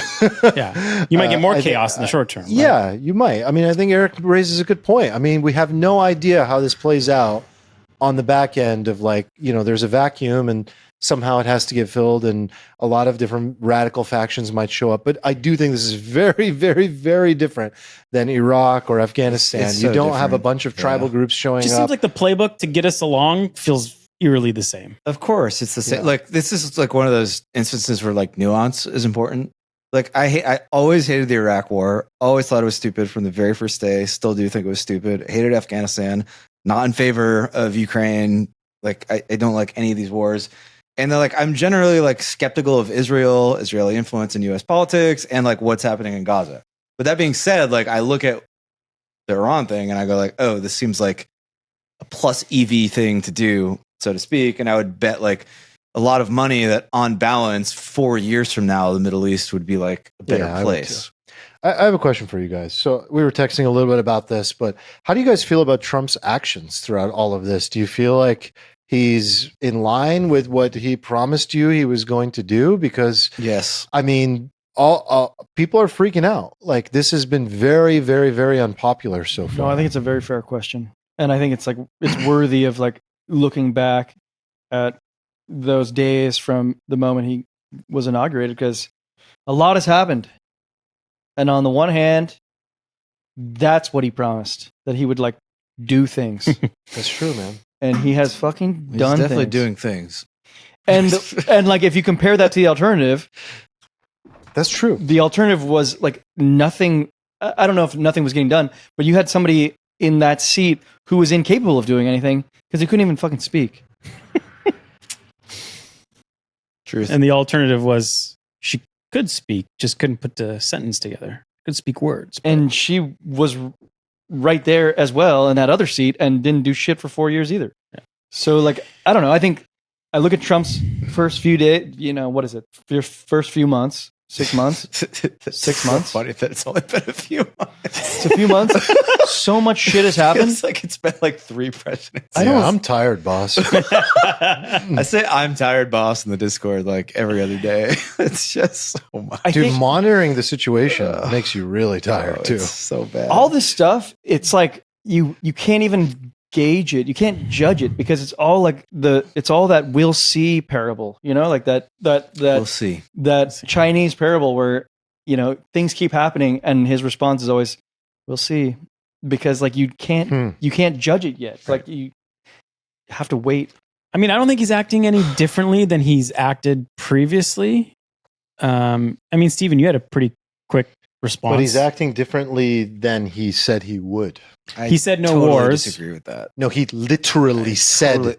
We're He not. literally said the words. We are not. I am an anti-war. We are not at war with Iran right now. Well, we'll we see. are not. Yes, we'll see. And like again, to my earlier point, to think that you can just it might wave be a right magic now. fucking wand and say no war and just say to demonstrate to the world that you're never going to do anything aggressive and that the end result of that will be peace is fucking asinine. Like, of course, We have to make a couple assumptions here. If he was to start a new Middle East war, that would be very much against what he yes, talked but about, right? what he's doing in Iran versus what Bush did in Iraq is like completely different. Like this So is far. this is So far. this is an Israeli But led people are thing reacting because they're scared because they're and worried. pattern matching and they're not thinking very they're deeply. not pattern through it. matching. They're literally freaking out that we're about to start another WMD witch hunt in Iraq like we did, and we're going to do this in Iran. Dude, you can That's really- what they're worried You about. can really freak the fuck out if you imagine Russia or China getting involved on the other end and you're just like, oh shit, it's happening. The Russia thing that has been going on is way worse than Iran. Way worse, right? And like we are not like starting stuff in Iran. Like this is obviously the Israelis and Netanyahu. Like Netanyahu obviously for a long time has had a big boner for like wiping Iran off the map, basically, right? This guy is so bloodthirsty, man. He is for sure. And he's definitely falls in the category of people who like do ugly things in their mind because it will achieve like outcomes that they think are like sort of for the greater good. Now, this is In a all most just generous whiplash interpretation. of what these people have gone through. That's all that's happening. Sure. Trauma. Yeah. But like to say that this is like Iraq was, we had these guys in front of Congress just like lying to us, advocating for us to go to war, for us to be the aggressors. We're leading a coalition, right? Whereas like, imagine the situation Trump is in right now. He has this like pro-Israel coalition. He's got the left that unanimously hates him. Within his own party, he has neocons and he has like this gigantic MAGA faction that just fucking hates war, right? And he's like juggling balls between all of these things, like even within his own party, right? Like legitimately more than half, I think, of the people who voted for Trump like want to like crucify it. Like you saw, like he referenced like Dave Smith, right? Who's basically just been running like an impeach Trump campaign now because of But I don't think this Iraq, is, I mean, Iran. This is the job. I mean, this is not like unique to Trump. It's the Correct. president. So like, you know? I think what he's doing is very But difficult. can we, something has changed. What has changed? The tune has changed. I haven't seen any notice. I don't know. I mean, if change in I tone. want, I don't even need to get too tinfoily to see that like Elon comes out and freaks out and starts like blowing the whistle, saying like this guy Epstein, blah blah blah, and then he's like, "Oh, I kind of regret this." And the next thing you know, we're in this like verge of war. Like there's all these tweets about Trump being compromised and something has changed. And then all of a sudden he's against Elon. He's against Tulsi Gabbard. He's against like all the people that like he's slowly starting to do his same pattern of like, oh, we're friends. Oh, we're not friends anymore. And then he starts firing people and he doesn't trust people anymore. And he seems compromised to me. It seems like there's an ulterior motive. It seems like there's an alliance with Bibi. And I mean, I don't think people are wrong when they say that our president is not thinking America first.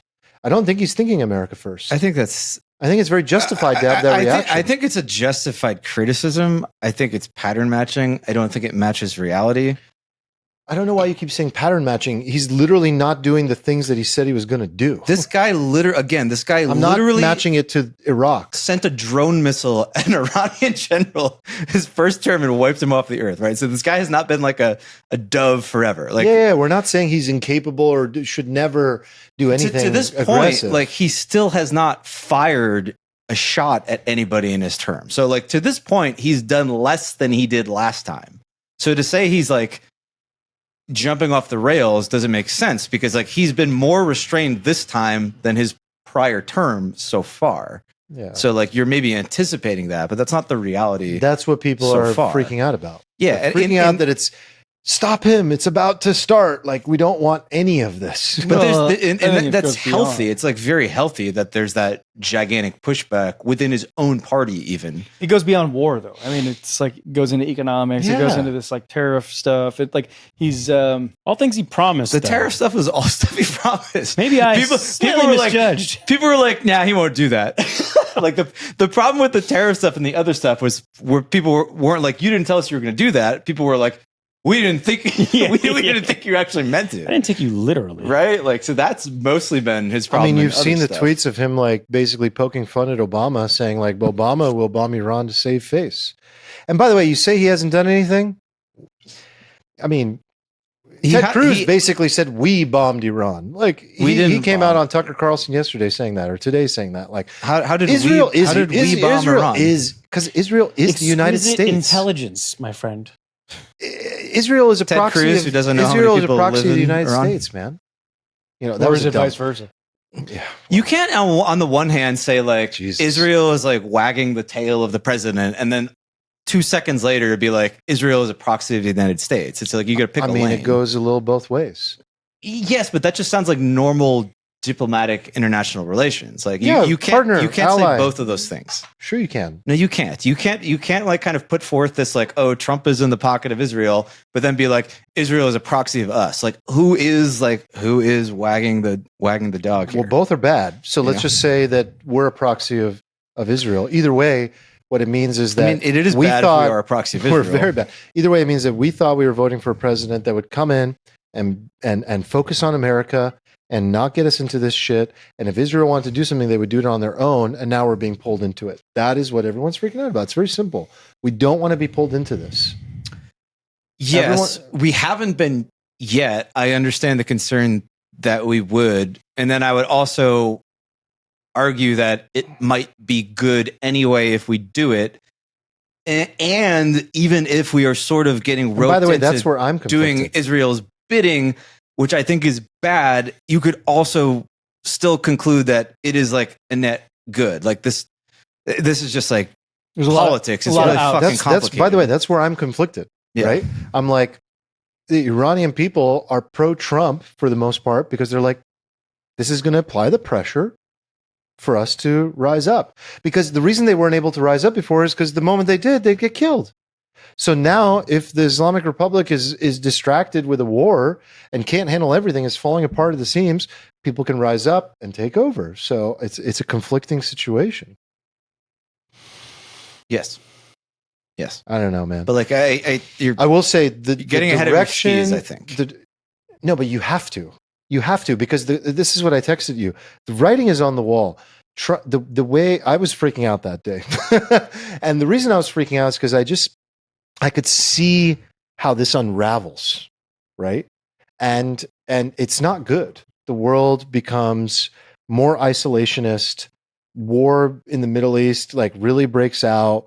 It doesn't have to. Everything always just becomes exaggerated to World War III, and nuclear holocaust. It doesn't have to be that. I don't see But- how war in the Middle East breaks out. All of our allies in the Middle East, even if they won't overtly say it, want Iran gone. Like the Saudis don't like fucking Iran.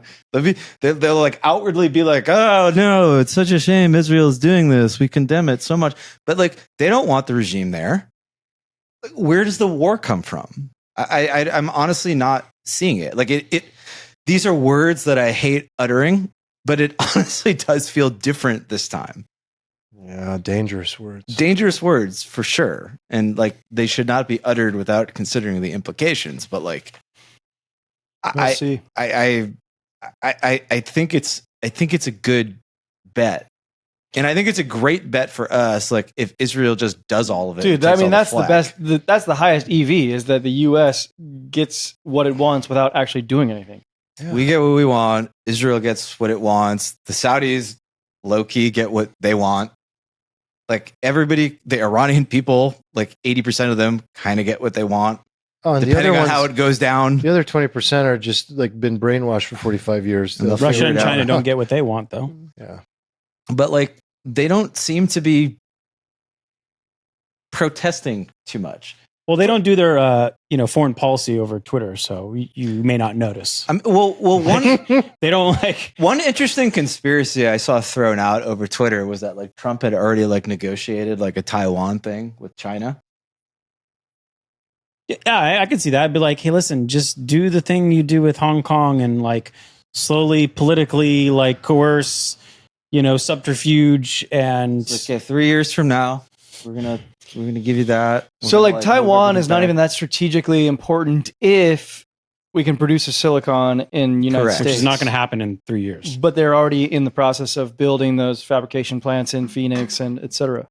Yeah, I mean, the one they started it in his first term in office is not. Look, we can do things, right? I saw a video today where the fucking Amish built a barn in 24 hours. A whole fucking barn. Oh, let's put the From start Amish to on the finish. silicon that only one company in the world can make. Imagine putting the Amish on the silicon. They're like, no, but we have this self-heating. I don't know what the Amish product fireplace thing they make. We can build factories in 4 fucking years with the greatest power that's ever existed on Nope. planet Earth. Nope, Bullshit. can't do it. Bullshit. It's fucking bullshit. Well, we'd already Limiting done it. beliefs. No, it would not have already been done. Actually, this is going to get into something I think we're going to talk about next, which I think will be a great spicy I have discussion. 3 topics on this thing that maybe you guys are interested in them, but I've been thinking about the role of religion in this. There's like three older guys who think they're like the anointed ones. The JCPOA, the previous agreement that we already had with Iran that would have potentially just none of this would have ever happened, and the Israeli lobby, the pro-Israel lobby. These are good topics. Any of those you want to pull on, or do you want to go? I have to take a little break. Or I'm Wait, gonna die, I was but about to I'll do be that. right No, back. no. You son of a bitch. I'm dying. Twinkle toes on the bastard. pickleball court And in the He pod. was a little twinkle toe around the wires there. I'm literally in deep pain. You ever get it where it's just like Yeah. I painful? was driving home this weekend and I don't know why I did this to myself. So what were your 3? Yeah, religion. Like the religion one was, okay, you have this theocratic regime Mm-hmm. that is like, we're literally acting on God's voice and we should kill the Jews and the theocratic regime. And then you have Trump, who thinks there's been divine intervention that has saved his life and that he is put on earth for a purpose. And you got Bibi, who's in charge of saving God's people. And it's just like, interesting. We have these like late 70s, probably 80s with Khomeini. I don't know how old he is, but they all think they're like, God's staff in action. And I don't know. Is that the problem? Not. I don't think it is, but it's like, it's interesting. What was your 3rd one? The Israeli lobby. Lobby. Like I think I mentioned to you maybe off air, but like Gaza is one of the most like the amount of humanitarian capital per person is like the most in human history. But then I also look at like Israel and how much money they put towards influencing our politics, and they are probably one of the biggest knifers. You could not only is there a large amount of money. This is coming from someone who's generally pro-Israel. I want to learn about that. Let's talk Yeah, about because that. like I need to learn more about that. back during My eyes have been opening recently. back during Luigi time, we were talking about the insurance lobby and these other powerful lobbies that really control lawmaking in the United States. Yeah. I feel like the Israeli lobby is slept on. They're huge. Are they slept on? I feel like that's all everybody talks about. Okay, because Maybe, yeah. No, I was only talking about insurance lobby, banking lobby. I mean, there's like some major ones that like you don't see Israel mentioned. I also just jumped into this conversation with zero context. Nah, we haven't got that I far. don't even know what you're talking No, about. no, we just started. But Nick was bringing up as an option. We can talk about the Israeli lobby. Just something I've been thinking about more. Like, I want to talk about the No Kings thing. okay, we can talk about that. So Marwan was very passionate about it, and I have some thoughts. You were pointing at Armand, but he's not here, and I was wondering what you were doing. Well, like he will be there. Did you watch the military parade? I mean, I looked into it. I didn't hear any of the preamble. I think that's maybe where I'm missing your finger pointing. Like, what are you mentioning Armand for? He was all fired up in the group chat about the No Kings thing.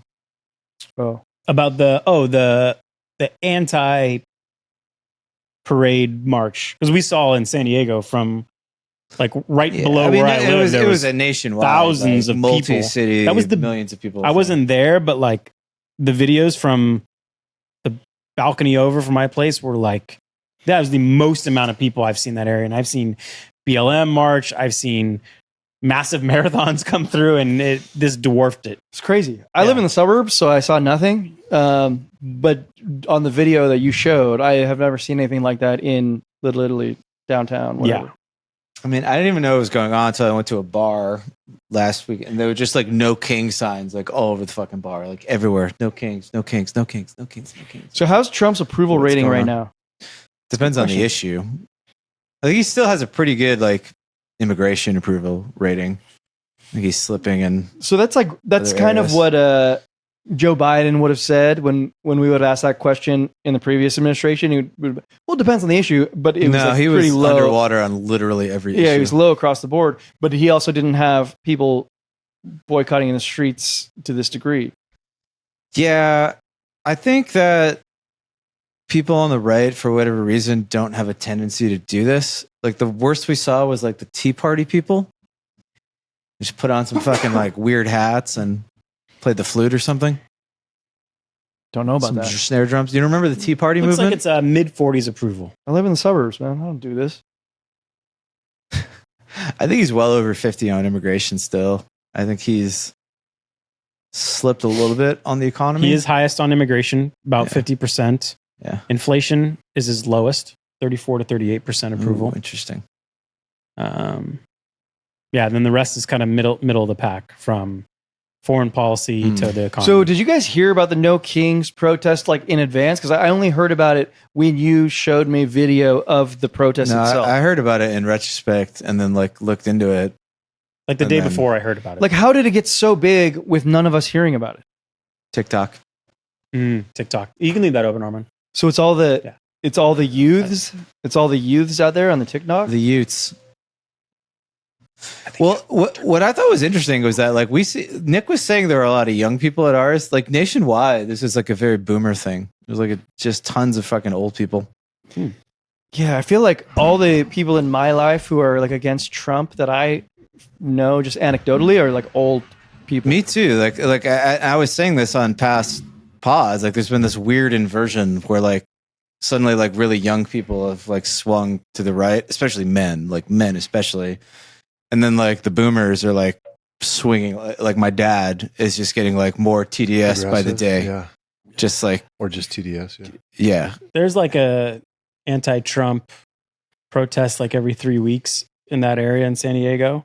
Mostly purple hairs people, but they're all young, obviously. So I don't know if this one changed. Yeah, I don't know. Like I would say in general, like the demographic of these people has like started to skew like way older than it used to. It's been like a interesting. yeah. That's not my Development. observation. I mean, do you have data on this that says that? But that's not my observation. My observation has been like people that voted for Trump, or were for him in any way, and thought that this would be better than Kamala, are regretful right now. They have buyer's remorse. They want Of to all refund. ages, of all demographics. All ages. Yeah. I don't know a single person Uh-oh. anecdotally other than maybe you who What? voted for Trump and is like, oh God, I've just made a huge mistake. Yes. What's wrong, sir? I don't know. What happened? Your ass refocused the. Oh, my ass. Oh no, Yeah, but- blurry. Oh wait.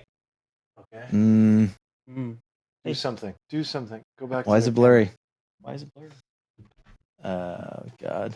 Refocused on your butt. There you go. Leave it. Saw the camera saw Armand's ass and just permanently shifted. Yeah, it's a lot to focus on. Gravitational pull. I mean, come on, Steven. You think out of 300 million people or 60 million voters, you were I'm the doing guy that- you were doing an anecdotal thing, and I said like, well, anecdotally, like I don't know anybody. I will say I see a lot of buyer's remorse around me, and I think that it's because, yes, Trump said he was going to do the largest mass deportation in history. That's true. He promised that. He was asked how he was going to do it. He didn't answer the question, and the way he's doing it is unacceptable. And I think that Why is that unacceptable? because it's inhumane. Why is it inhumane? Oh, come on, man. It's completely fucked up. It's one of the most fucked up things I've ever seen in my life. What that's Everything about it is fucked up. Like, I did Everything this a about little it is bit. fucked I'm up. happy to go deeper into it. Like, you have an outcome. You want to deport illegal people that came into this country. You set policy and you do it in a humane way. If you don't do it in a humane way, then you're just a villain. You're just an evil person, and you're a piece of shit that should like receive the feedback appropriately. That this is evil pose the and same, wrong, I'll pose the same and it should question be done you eloquently. just posed to And me. What? What is your data on this? What do you mean? Where's my data? It sounds like you're about to share to me a bunch of anecdotes that you've seen in the media, Sure. which is what Does I that was not work saying. for you? Well, like I was what I did, and then And you- what's the anecdote that you saw? That you saw peaceful deportations Well, I said anecdotally, of like criminals? I don't see like a lot of regret. Well, look, I've seen hundreds. Not hundreds. I've seen over 100 videos of extremely violent separations of regular, everyday people from their families. okay, if you're going to deport 3 million people, what percentage of 3 million is 100? I mean, that's just bad. That's not like, unfair. No, that's it's not. It's no. not. That's how bad. many That's how many I processed Sure. through my brain, through my social media feed. I'm telling you, I've seen over 100. My point is, you don't have any data on this. You have a perception that has been sort of felt There is through no like ingesting fucking world media. in which I can pull you data that says, here's how many inhumane, unjust deportations happened. which is kind There's of my no point. way. That's not the point. The point. No, it is my point. No, this has to be No, anecdotal. you have like it's a observational. fiery like reaction to something. Like we had this conversation actually like a year ago, and I think I said something like, if you do something where you're going to start deporting like millions of people in a world where everybody with a camera, everybody with like a pen wants to write a story, take a video of the worst fucking possible thing you did, even if only in 0.0001% of events you did something bad, there are going to be thousands of videos circulating across the internet. Now, that doesn't mean that they're not doing anything wrong. I'm saying that like to formulate an opinion on the basis of stuff you see when you're talking about like a sample size that is like enormous. You're is, like, misunderstanding my point. There should be zero tolerance for treating people this way. It's a zero. okay. It should be. No. That point makes no sense. If you're here, look. If you're charged with murder and you go to court, our entire judicial system is not based around zero. It's based around like it's like a 4% chance, and it's still like we convict you. Like that's like like beyond a reasonable doubt is like 95%. That's like 5%. Like so, if you had like beyond a reasonable doubt applied to 10 million people, 5% would be 500,000 people who you treat badly. You're drawing completely. This is not an analogy that works. Why doesn't that work? Because those people it's the went foundation through, of our legal those system. people went through our legal system. They went through the judicial process. They spoke in front of a jury. Witnesses. These people are not represent entitled to themselves. speak in front of a There jury. was They have a different form of due corruption. process. Things maybe happened, and we have a percentage of people that are wrongfully convicted, and even worse, by the way, we have people that receive capital punishment incorrectly. That's a huge problem.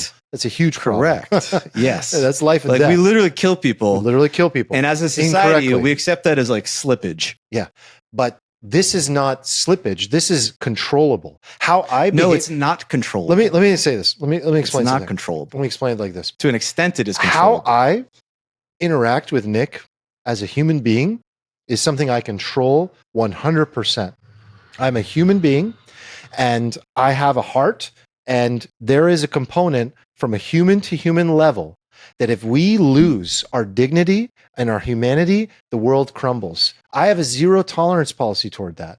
There is a way to interact with a mom who's screaming, who's being separated from her baby, and to be gentle about it, and to be kind and considerate and compassionate in that moment, to say like, okay, here's the rules, here's your paper, we'd like you to show up at this time, here's what you need to do, blah, blah, blah. Okay. And then to do it in the way that they're doing it is like, it's just numbers. It's just, they're herding sheep. If you just start herding people like they're sheep and you treat people that way, it's inhumane. Where is your I don't think that we should live in a world this in mass? This is like happening in some corner cases, and it's bad and it shouldn't happen.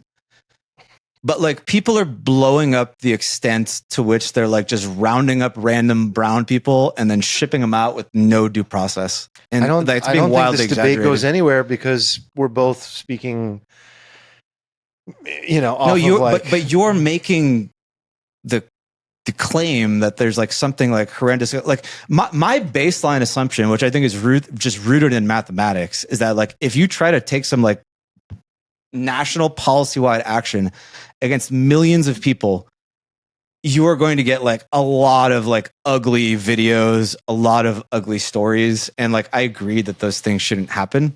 And I think some of the policy has been maybe bad from a top-down level, but to Trump's credit, like he's pivoted. Although like, I would say like, again, like one of the interesting things about Trump is that like people like he went, like they did the farm workers thing, right? And people got mad about it and he immediately pivoted. And then what happened? Half of his party was like, fuck you, this is not what I voted for. Right. So it's not like he's getting hate on both sides of this thing right now. I think you guys have explained your positions quite thoroughly, and we understand where you guys disagree. What else is on the docket? What? No, I don't want to end this discussion. Fuck that. This how is a many? good discussion. I'm like I looked up how many deportations have happened so far this year. It's like 200,000, which just from what I heard, like in so the I've media, already seen 10% of them are awful. like that was like way less than. Oh like, yeah, you've watched 20,000 Yeah, deportations, something like that. Minimum. Look, here's the other thing too. Like everybody here is focused on like the corner cases of people being deported, these like ugly things, right? But like nobody is focused on like all the other impacts of like immigration that don't make the fucking camera. Like what has been the impact on all of these people for like the last decade or 2 decades or whatever, of these like 10 million or 20 million people who have come in, people who have like literally like died for no reason, like lost their lives. Like all the focus is on this, but like there are other problems elsewhere as well. Like the reason we're doing this, or there's like an appetite in the country for people voting for this, is because it has caused pain elsewhere, like a lot of pain. So maybe elsewhere. the more interesting thing is this no kings idea, right? So people are feeling a sense that Trump is authoritarian and dictatorial and wants to be the king and wants a third term. And I wouldn't be surprised if that starts happening soon, where he's like, they're finding and navigating. That happened like before he even became president, where there was initiatives or bills being presented by random congressmen being like, here's a way for Trump to have a third term. I think the deeper conversation is a fear in the public in America that Trump is a sort of wants to be the king. And like, this is just one way in which he's over-exercising the executive branch. Like that's really concerning. Even with Iran, not to go back to Iran, but as an example, everyone is freaking out that Congress must approve war. Oh, but they abdicated that responsibility like 30 years ago. Like I heard that too, and I was like, I know. Well, you didn't do your job for 30 years, so I would like to that's not remind an argument everybody now. listening that Obama literally droned an American citizen with no due process. Yeah, now they want the responsibility back. I get it. I know, I get that. But that's the concern of the public. So the question to maybe dig into is like, to what degree is the executive, we talked about this once. Yeah, we talked about this once where we said, oh, thank God, like there's an executive that is actually doing their job. Like what a refreshing change of pace to like have somebody like actually, here's your container, Nick. You get 100%. You can exercise. Is he exercising 100, or is he exercising 120? Is he overstepping his bounds? Dude, like the No Kings thing, when I found out about it, really fucking pissed me off, because like every fucking person at one of these marches was like totally fine with Kings when it was like, wear a fucking mask, stay in your house, your grandma has to fucking die alone, inject yourself with an experimental thing. It's not like, oh, I don't like fascism. It's just like, no, I like fascism, but like when it's for stuff I like. And so it's completely fucking unprincipled. And it just resonates like so hollow to me. And like, if you have no ideological consistency there, then I don't give a fuck about your little No Kings protest. Like, you have no principles. You just like don't like the orange man. You're very happy to shove everything down my fucking throat. Like when you're in power, like it's not like all the people on the left are like small government people. Like, oh no, we should rein in the executive, and no, we should return power to the states. It's fucking nonsense, right? Well, So what about the people that drives me are nuts. against that too, and are just against like overstepping from both sides? That's good. We should call that out. But the idea that like Trump has overstepped, like Obama signed like 275 fucking executive orders during his term. Like he did a bunch of crazy shit. Again, he like droned American citizens. Joe Biden was basically like saying like, I don't give a fuck if the Supreme Court says like I can't to forgive all the student loans. Like we're gonna increase the number of justices. We're gonna make Puerto Rico like a state so we could stack more people. Like these people don't care about norms. Everybody just cares about fucking power. And if something happens where they don't have the power, then suddenly they're like, oh, I love the Constitution and I love free markets. And it's just like, it's just I so agree with you tiresome. here. People are more comfortable with like some machine, aka the deep state, an idea taking power over them than they are over one individual. I agree with that. I don't think that people would be comfortable with any one individual. I don't think it's about Orange Man. This reminds me of like, I hate to say this, like, why is it saying No Kings like offensive to Steven? It reminds me of saying like all lives matter, which is like true. No, it's No Kings is exactly true. the same thing. Yeah, No Kings is true. All lives matter is true. It's just like a semantically loaded But like term. it's going We to do this all the trigger time. Steven. It's going to trigger Steven or something. I'm not triggered by the name. I'm triggered by like the fucking hypocrisy of everybody who like supports it and the lack of complete like underlying ideological principles, right? And also the hilarious like irony of the No Kings thing is that like Trump, although I agree has some fascistic tendencies, like I'm not going to deny that, right? But like when you say No Kings, you're basically like as fascistic as he is also like an antidote that is like a complete antagonist to this like entrenched fucking bureaucracy of like elites and all of these like institutions that hate him. So when you're joining in like the No Kings movement and you're like, I'm fighting for democracy, like ironically, you're just like fighting for this like continuation of this fucking swamp of like bureaucrats and media elites and all this shit. And you're just fighting for the you're just like taking the blue pill. It's just like, no, just like, I just want to eat some fucking steak and live in the illusion that I'm in some like democracy with all this, but it's not. You're just like fighting for these entrenched power structures that hate him. Right? It's like, it's kind of like when you're in the Middle East and you're like, both of these groups like hate us, but they also like hate each other. And you think you're taking some side, but it's just like this fucking triangle. It's just like a huge clusterfuck. Like that's what's happening here. Like you're siding with like a lot of bureaucracy and big business and a whole bunch of like entrenched people that like do not like this guy. Right? So it's not that clean. So what do you think happened with Elon? I think there's some, Marty had this comment recently, Marty McFly in our Discord, where he was like, he had like a Matrix moment where he was like looking at the control layers of reality. Like I'm trying to do my best to describe something that Marty's an expert in. Yeah, we can only do the best Marty we can possibly do. I'm really just, please don't be offended by how bad this is. But it's like, the first layer of like, the Matrix is like just taking the pill and seeing that it's not what you thought it was. And then there's like the layer that is like observing that layer. And then there's the layer of like thinking that maybe the so-called conspiracy theorists are under a layer of control as well. And that layer is to actually be the conspiracy theorist that creates the awareness. I get and it. that only ends up like Furthering propagating, their furthering cause. Yeah. their cause. And I Totally. was like, oh my God, Marty, that's where you are? Holy shit. That's And so deep. And it's so deep So down the many rabbit dreams. hole, right? So many dreams it's deep. like, exactly. And I started to just realize, I'm like, most people, like all we're really doing is we don't even know which level of the reality we're arguing for. And so what you often have is like this type of situation where it's like, is Trump a good faith actor? Is he a puppet? Is he in the pocket of Mossad? Did he go to Epstein Island and diddle some kids? And that's really what's happening here. Does Musk have an inclination or an information or something that he knows that's what happened? Is that why we're going to war? And you start to peel back these layers and it's just like, it just blows your brain apart. I mean, because you really don't know anything, you realize. I thought this simple answer sounds good to me, is that like Elon got pissed that he didn't get his EV credits, and he said, I'm okay with the EV credits going away as long as you don't give subsidies to like oil and gas. I don't think it was that at all. And then he got made, Sounds very believable. he got made to look like an idiot. They put him on this Doge thing, propped him up to cut the deficit. And then there's this bill there that just like totally wipes out, made this whole thing. He put his reputation on just completely irrelevant.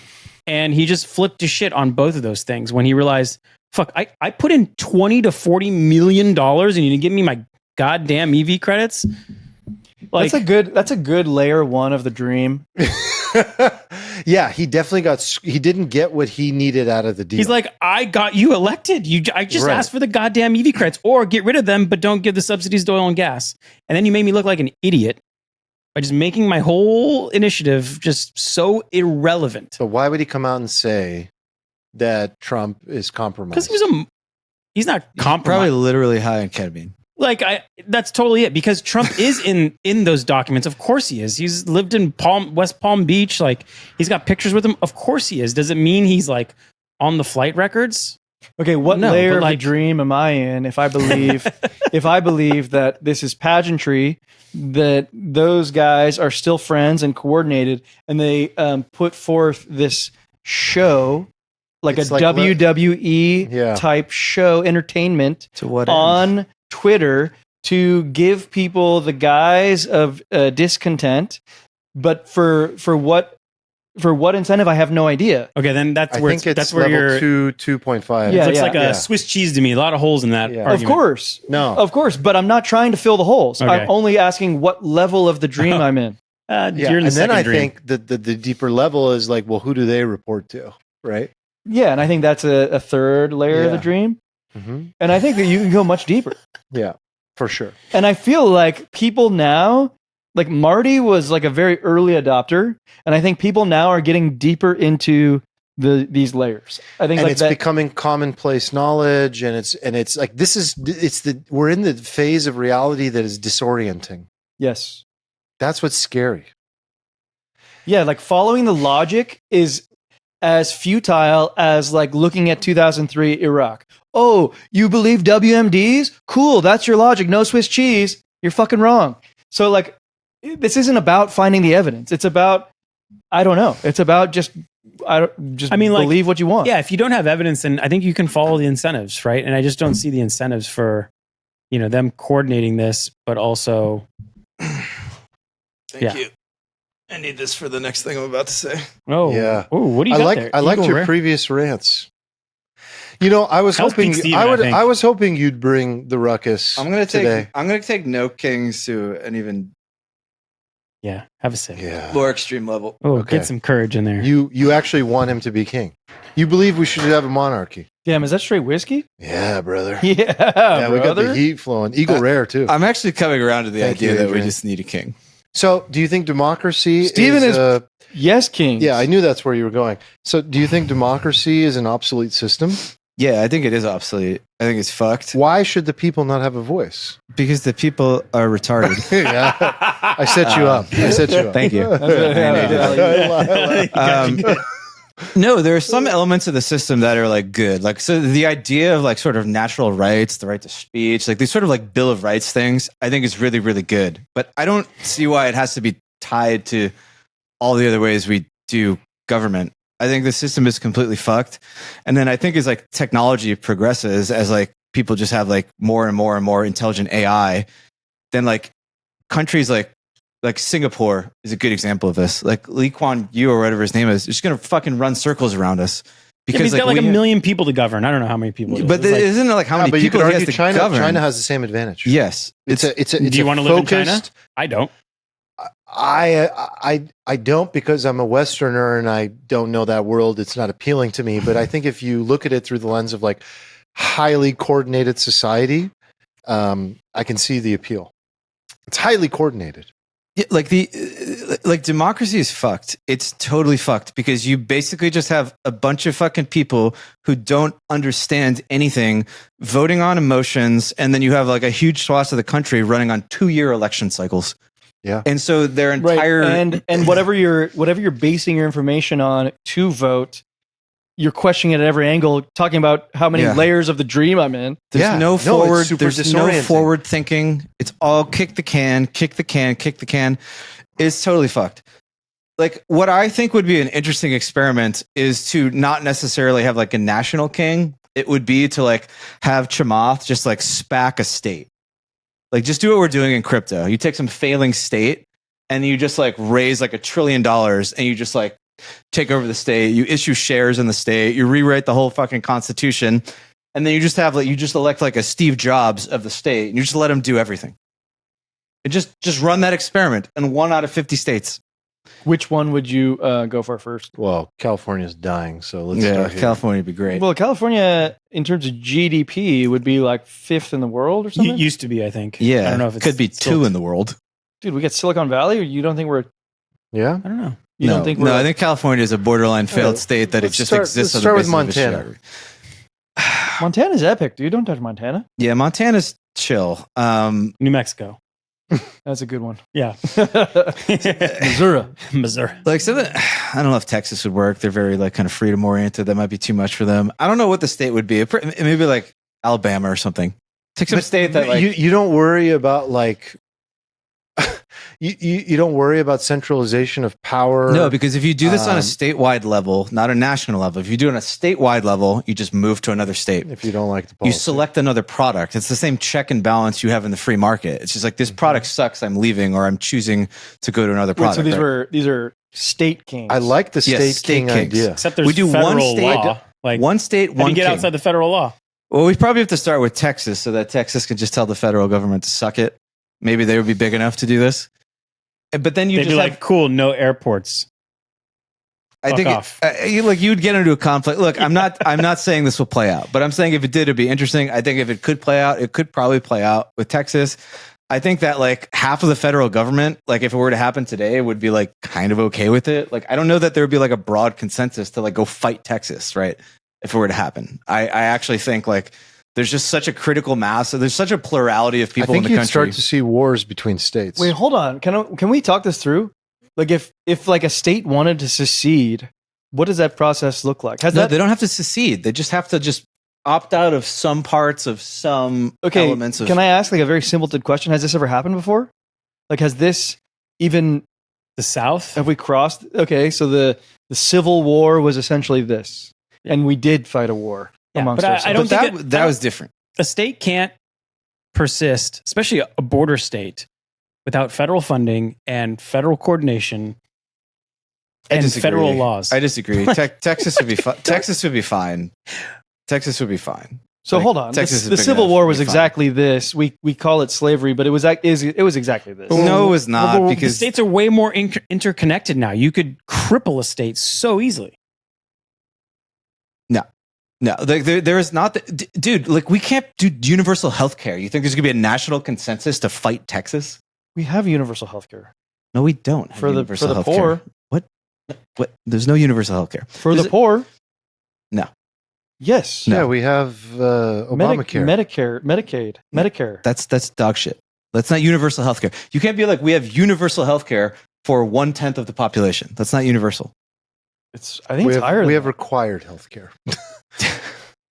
Yes, I agree that we've been good at giving subsets of poor people in the country benefits. We have been unable to do anything like nationwide in some sort of intelligent sense.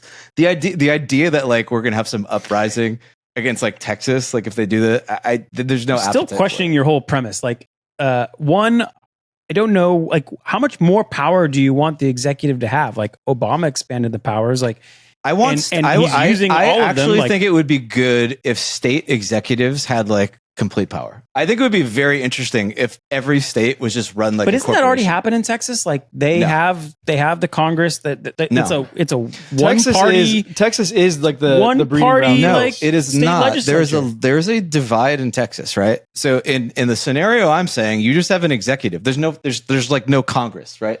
It's just like you're running a company. You're like, we need to do this. This will make the state better. We just do it. Well, if there's still factions in Texas, then I don't think it would work at all because obviously if a state as like far right as an average as Texas can't agree on things, then how can a king work? I don't think the Overton window has been quite pushed far enough yet. I think we're getting close to that. I mean, I see what you're doing. I think we're getting close to that. you want to like open the discussion. I do want to open the discussion. I acknowledge this is a bit of a crazy idea. I also think it would work. I also think it's kind of necessary. And I also think that what I'm saying, as crazy as it sounds, is just a different version of what happens in every other scenario, right? In every other scenario, like you have like countries, they get like ossified, people don't like it. And then what happens? Do they get together and like pass laws and just make everything better? No, some people has like a fucking violent revolution and it just overthrows everything. And then you have somebody unilaterally like change everything. Okay, can we just go further down this rabbit hole a little bit? Because Nick, I think, asked some poignant questions. He's like, okay, so what about airports and stuff? I actually shut the airport down. No, I want to know more about like what are these benefits of being part of the union that we would be forgiving by like seceding? Like what are the awesome benefits we get for being part of the military union? defense, Military. especially if you're a border state. Yeah. It's like, well, no, you defend your own border. And does Texas make we enough need to money secede. I with think no state just taxes? keep paying tidings. So yeah, so it's just so the military is the biggest one. Tidings. So the biggest one is the military, but like nobody in their right mind is going to like take over Texas anyways. Okay. Yeah. So military, But they would have to control the border. well, That's the an federal government is not controlling the border as it is. So I don't think that's really an issue. In Texas, they are. Right now, they are. Well, So just On maybe the southern you border, fund it. but How is a state that has no state taxes going to fund all of this? Like it's just. that's you think that people are going to be stoked when they're like You issue now he's playing hardball. you issue shares in Texas. You have like a board. It's run like a company. You've got like a board. You have like actual shareholders of Texas. These are called governance Are we- tokens. Are we Yes. back They to go the, up Are we on- back to crypto? Yeah, they go. Yeah. These Crypto governance solves this. tokens. there's transaction fees in form of Was your this the property Miami tax thing? going to And then 12%. about? you just have like a sales tax on everything, and that becomes like sort of revenue for the shareholders of the state. And then like obviously you become incentivized to generate more revenue, i.e., more economic activity, which makes the state presumably a better place. Now there's like a direct incentive between what creates like good Yeah. outcomes. I and, like, appreciate you're putting an obviously imperfect solution out there just as like a. He's on the to fodder. frontier. No, He's it's on the good. So frontier. just poke some holes in it. Yeah, he's So, on the well, we frontier. already did. Your argument's done. But like, why My not? argument is not done. Why not? Like, Wait, what- you mentioned Lee Kuan Yew. Like, why can't we just like tweak democracy a little bit, right? Like, they This have is me tweaking democracy. no. But they still have democracy, but they have highly paid politicians, and like you die if you're corrupt. Like you get caned in public, straight to jail. Look, we've talked about this before. Why doesn't- that's a great little optimization? Why doesn't on it. Amazon just murder people who make bad decisions? at What the is it company? you think about like the roll up of power that is positive? Which, by the way, as False is saying in the chat, like you go from the United States of America to the divided states of America. No, this is how America was originally. well, actually, sure it was, but we obviously evolved past that. What I would argue is not in a good way in a that lot was of just areas. the early solution of like a few. No, the colonies. idea of having like these autonomous states that get to run their own experiments and to like enforce free travel between the states so that people can vote with their feet. So, what is it you think that's so positive about that roll up of power? What's Like, don't you think it ends up leading to like corruption, division of rich and poor? No, because control of because certain ethnic as groups. long as you enforce the free travel of people within states, much in the same way that you have the right to buy a different set of shoes if the shoes you buy start sucking. So like there's a state where they're just like, you know, we only like Chinese people, and you come there and like you're not having a good time because you're not Chinese. You just have the freedom to leave, and that's a better country. Yes, actually, I would be in favor of that. That's a better country. Yeah, I think that state eventually would go to zero. Well, okay, via the market. No, but this is a state that starts banning races is going to like lose to other states. Okay, but this is my concern. Actually, is like just playing through your scenario is like you start with one state, and that's good because you limit your downside, just similar to like portfolio management. You know, you just like you do one state, but if that state goes to zero, as you're saying, like if it goes bad, like eventually they're going to want to get reinstated into the United States, and then that just becomes a big burden. They would all be a part of the United States. I am proposing that we keep the United States and we just enable one state initially to just run the SPAC model and see what happens. Yeah, and if it goes to zero, then that becomes a burden on people. No, if it goes to okay, so I don't think it's going to go to zero because I think the free market works, and I think the incentives to make the state good will just work, right? And I think if the state does go to zero, a state, quote unquote, is going to have this like bevy of natural resources and everything. It's going to have value. So a different set of owners could come in and buy up the state and like redo it in a better fashion, much in the same way that in the market, like if you have like a good company that's sort of just run poorly into the ground, there are sort of ways for people to just come in, buy out that company and like reintroduce it into the private market. Equity. Yes. Yeah.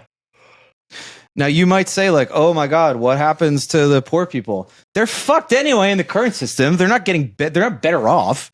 Like we did the war on poverty like 60 years ago. Or do we have less poor people? No, it's more poor people. Like, oh, look, there's gonna be all these homeless people. Let's start the war on homeless. Are there more homeless people? Less homeless people? No, there's more homeless people. Like all the problems like people point out with this, as I feel like is like shit that's like already going wrong anyway. You know, so like all right, I'm gonna throw another ball at you. Throw me balls. What makes you think a king would look for the benefit of its population? Time and time again, history shows unlimited power corrupts. This is from R2 in the chat. Because you don't have unlimited power. It's the same logic behind like, why do you think it's okay that Jeff Bezos like had the ability to do anything at Amazon? Well, it's because like this is a free market paradigm. And in the free market paradigm where you allow the free flow of capital and foot traffic, which is the critical element here, you have to allow the free flow of capital and foot traffic. If you allow capital to flow between and you allow people to flow between, in the same way that Jeff Bezos is bound by ultimately having to provide a product to the end consumer that is good, and the person has the freedom to leave. Jeff Bezos is bound to increasing shareholder value. So what does it look like on a state level? Probably GDP. Okay. Yeah. Yeah. And so more products, more sales tax, more benefits for all. Yeah, more economic activity. The principle would sort of be that like more economic activity in general leads to more prosperity, which I would argue, if you were to plot throughout the course of history, is good. The king would need to incentivize economic prosperity for all. Yes, but then how that money flows down. I like the words like CEO. The state just has a CEO. The CEO would need to make sure that money. Where does the money flow? Is it just industrial? Is it just like just like basic goods for all people? No, that's like, up what to are the public that's goods? up to the CEO. And the CEO, exactly. It's like they would oversee the structure of the state, like they oversee the structure of a company, like and the way to sort of distribute that value. You probably want to set up these teams. It's highly unlikely that that CEO would put some of that money in his pocket. It's highly unlikely. Yeah, very unlikely. Yeah. And ultimately, we don't have that at all in the modern political system, so it'll be great to avoid that. I mean, I think what you find is a greater disparity between the rich and the poor in your system. I disagree, actually. Why does it lead to, like, is this just one of those arguments of the bottom rises enough that everyone's okay? And you have further economic prosperity overall. GDP rises. I shouldn't say I disagree in the disparity. The disparity definitely I think increases. that the plight of the bottom would rise up, even if the disparity we've talked widens. about that a lot. I mean, well, I don't know. Like what you're describing is like venturing further into capitalism, and capitalism. Yeah, it's more free market. Capitalism is largely good. I would argue. It is largely good. I agree, but it also makes those who are not providing value like really valueless. Yeah, which is sort of one of the like we get into this thing where it's like there's this sort of ugly reality of It's humanity. probably 20% of humanity or that state's population that would be completely just impoverished. I mean, they would just go to another 10% state. of honestly. people are incapable of like holding a job or even joining the military. What do you want to do with like the other 10% that like can barely get the job and maintain, and you're like incentivizing like high production economic prosperity, and like literally 1 out of 5 people would just be like obsolete. And then by the way, we haven't they'd talked probably about, leave and we go haven't to a talked state about, that would we have haven't them. talked about AI. We haven't talked about what the technology impact of what that looks like, you know? Yeah, and in my model, my model is better for a world with AI because the world of AI moves far too quickly. I think for the world of like democratically elected governments that have to like have this like freaking like whereas like if you just had somebody just running a state, they could just and they had like a board, like the way they ran a company, they could just instantly pivot and follow things. Like they could adapt to this much. Look, we all agree that like living in Singapore would be like kind of nice. Like, yes, we don't want to go to jail if you spit gum on the street, and that would suck. But like, if you weigh that amongst like all the other stuff, like you can kind of see like why people like it. I think I'd be fine with it. I just Yeah. wouldn't do it. It's confining in one sense, But right? you should have the But option. you know to what the do it. rules are. You should have one state in the United States that's like Singapore. The Just gum have throwing one state. state. Oh, the One Singapore state that's just like CEO state, and just see what happens. It would be super interesting. Does everybody move there, or does that state fucking crash and burn? Does Yeah. like this guy get corrupted and like it's just a disaster, and everybody's like, "LOL." Remember when Steven threw this shit out there on the podcast? How fucking dumb is he? But it'd be very interesting to run that experiment in one state, especially a state that is just fucking failing anyway, and that is just like basically a net drain on the federal Do you government think anyway. if you fast forwarded that, you'd have something wildly different than we have now? Or do you think you'd kind of just end up in the same place? Like you reran the simulation. I kind of think we'd end up something very similar. At some point, that king would be like, fuck, this sucks. Like, let's just make sure they're representatives of the people so I can figure out what the people need. And you'd maybe end up in a roughly similar situation. Do you think it would be drastically different? I'm sorry, I don't know if I followed that the whole way. Like, so fast forward your experiment like 100 years. Yeah. Yeah, like, does it end up being kings keep getting passed down, but then it evolves into some form of democracy, and you end up with something very similar to what we have now? I think that's what would happen. No, I don't think so. I think that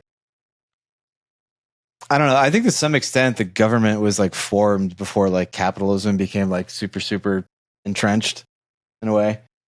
And in a world where like if you started government in a like if you could just go back in time and start, I mean, I guess it's what they did in Singapore and China, right? They started these governments from scratch in a world acknowledging that capitalism exists, and then they sort of like iterated on that. Now, the problem with China is that like you can't leave. And that like is the critical caveat I want to keep saying here, because Rocket's saying like, why would a CEO allow for people to compete freely? The competition is the same as like any other company.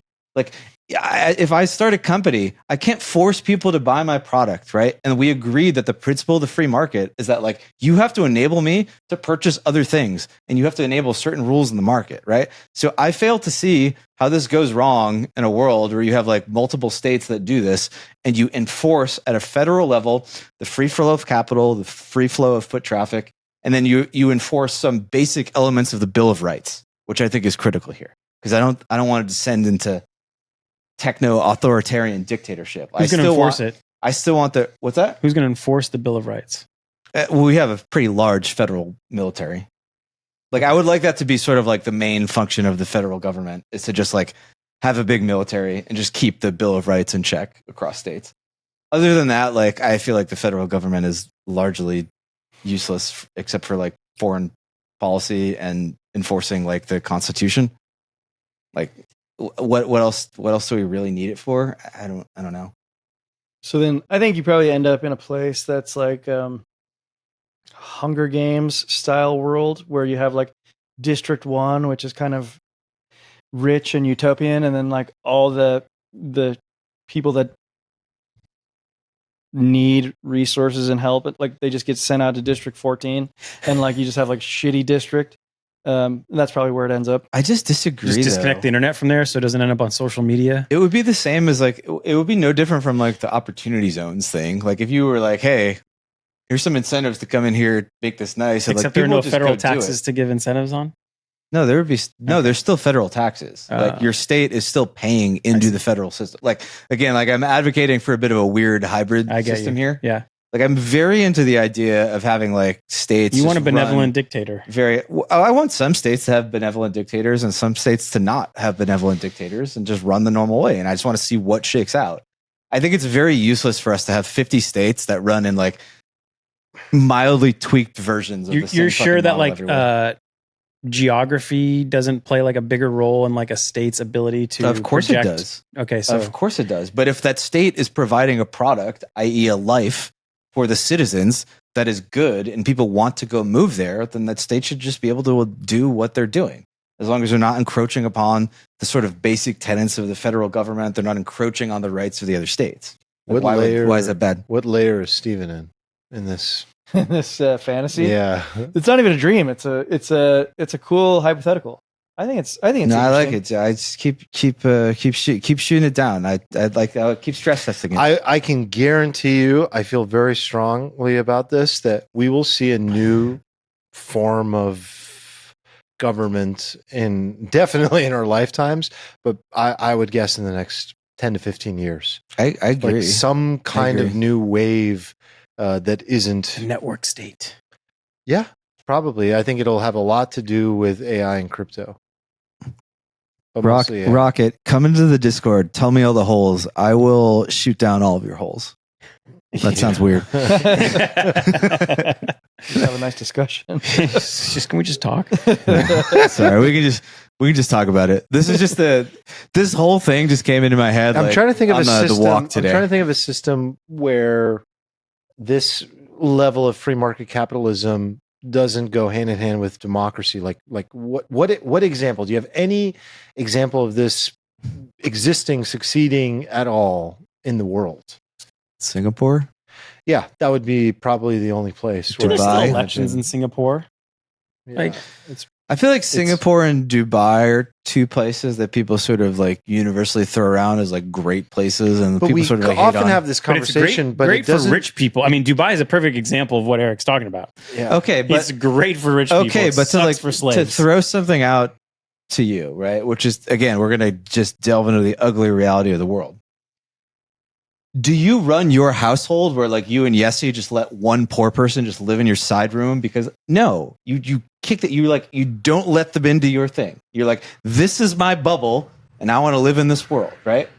And like when people are just like, oh, what about the poor people? What they really mean is like, I just want to like offload that to the rest of society. Like, I don't want to deal with it myself. Like, I don't want to actually feed the homeless people myself. I don't want to actually give them a bed to sleep in. Like, I don't want to actually let the immigrants like live in my casita in the back.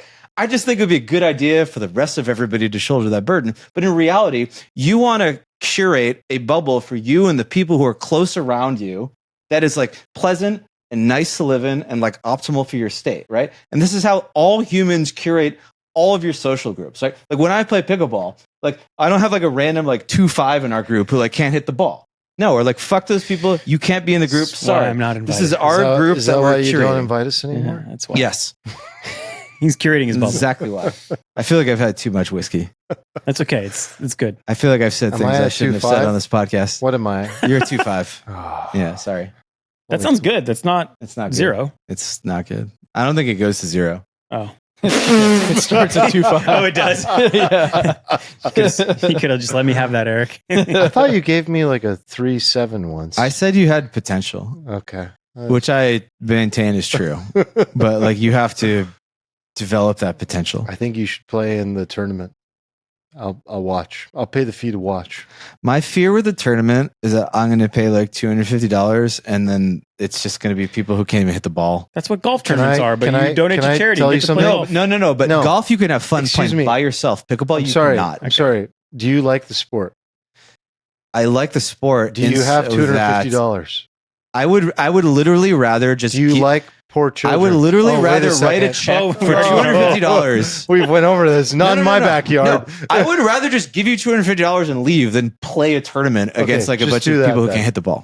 No, I would be perfectly happy to do that. What if there's Good a, call. They want to Sure. see you play. They want to see you play. Like I would Smoke them. I would pay like $1,000 to not have to forcibly play like 3 hours. You're at that of, like, point. See, I'm not sure about this. I feel like you don't want to get too far ahead of yourself. No. Even Pele would play with the peasants in Brazil when they wanted But to he play. would play with like people he likes probably. Like I can play with people You don't I like these I can people hang now? out with them. You haven't met these people. No, I want to play with random strangers who can't hit the fucking Bro, like, ball. what if these Oh are my actual God! pros? I What wanna if they're do it. good? What if these are actual pros What if and they're your Steven's new coming best in here friends? thinking that he's a hot 5-0, like Yeah. he's some trash. My It'd be God. funny, but it's See, probably not. divided states of America doesn't want to play with anyone who's not a 5-0. Yeah. You Yeah. can do that in your own state, pal. Yeah, in his state, you got to be a 4-5. to Vote with play. your feet. Yeah. Do that in Anyway, your own state. that was great. That was the most authoritarian episode of Alfalfa of all time. yeah, We love dictators and techno-fascism. yes, Oh. yes, kings. Hell all right, yes, guys. king. Yes, yes, king. All right, guys, that was fun. You guys took down a good bottle of whiskey. Please send your hate mail to n.urbani@protonmail.com and let me know how much I will you promptly forward it. hated everything I just I will said. promptly forward it. All right, guys. Well, thanks for joining us. Thanks to everyone in the chat. Go to the Discord, join, talk with Steven, shoot holes in Steven's arguments. And all links are at alfalfapod.com. Subscribe if you haven't already. And otherwise, we'll see Leave you a next review. Wednesday. Leave a review for the pod. Yeah. Well, maybe not on this pod. No, this is the one. This is the one. Maybe a different Let us episode. know in the comments. Damn, you had to start on this one? All right, guys. See you next week. Peace. 1 star.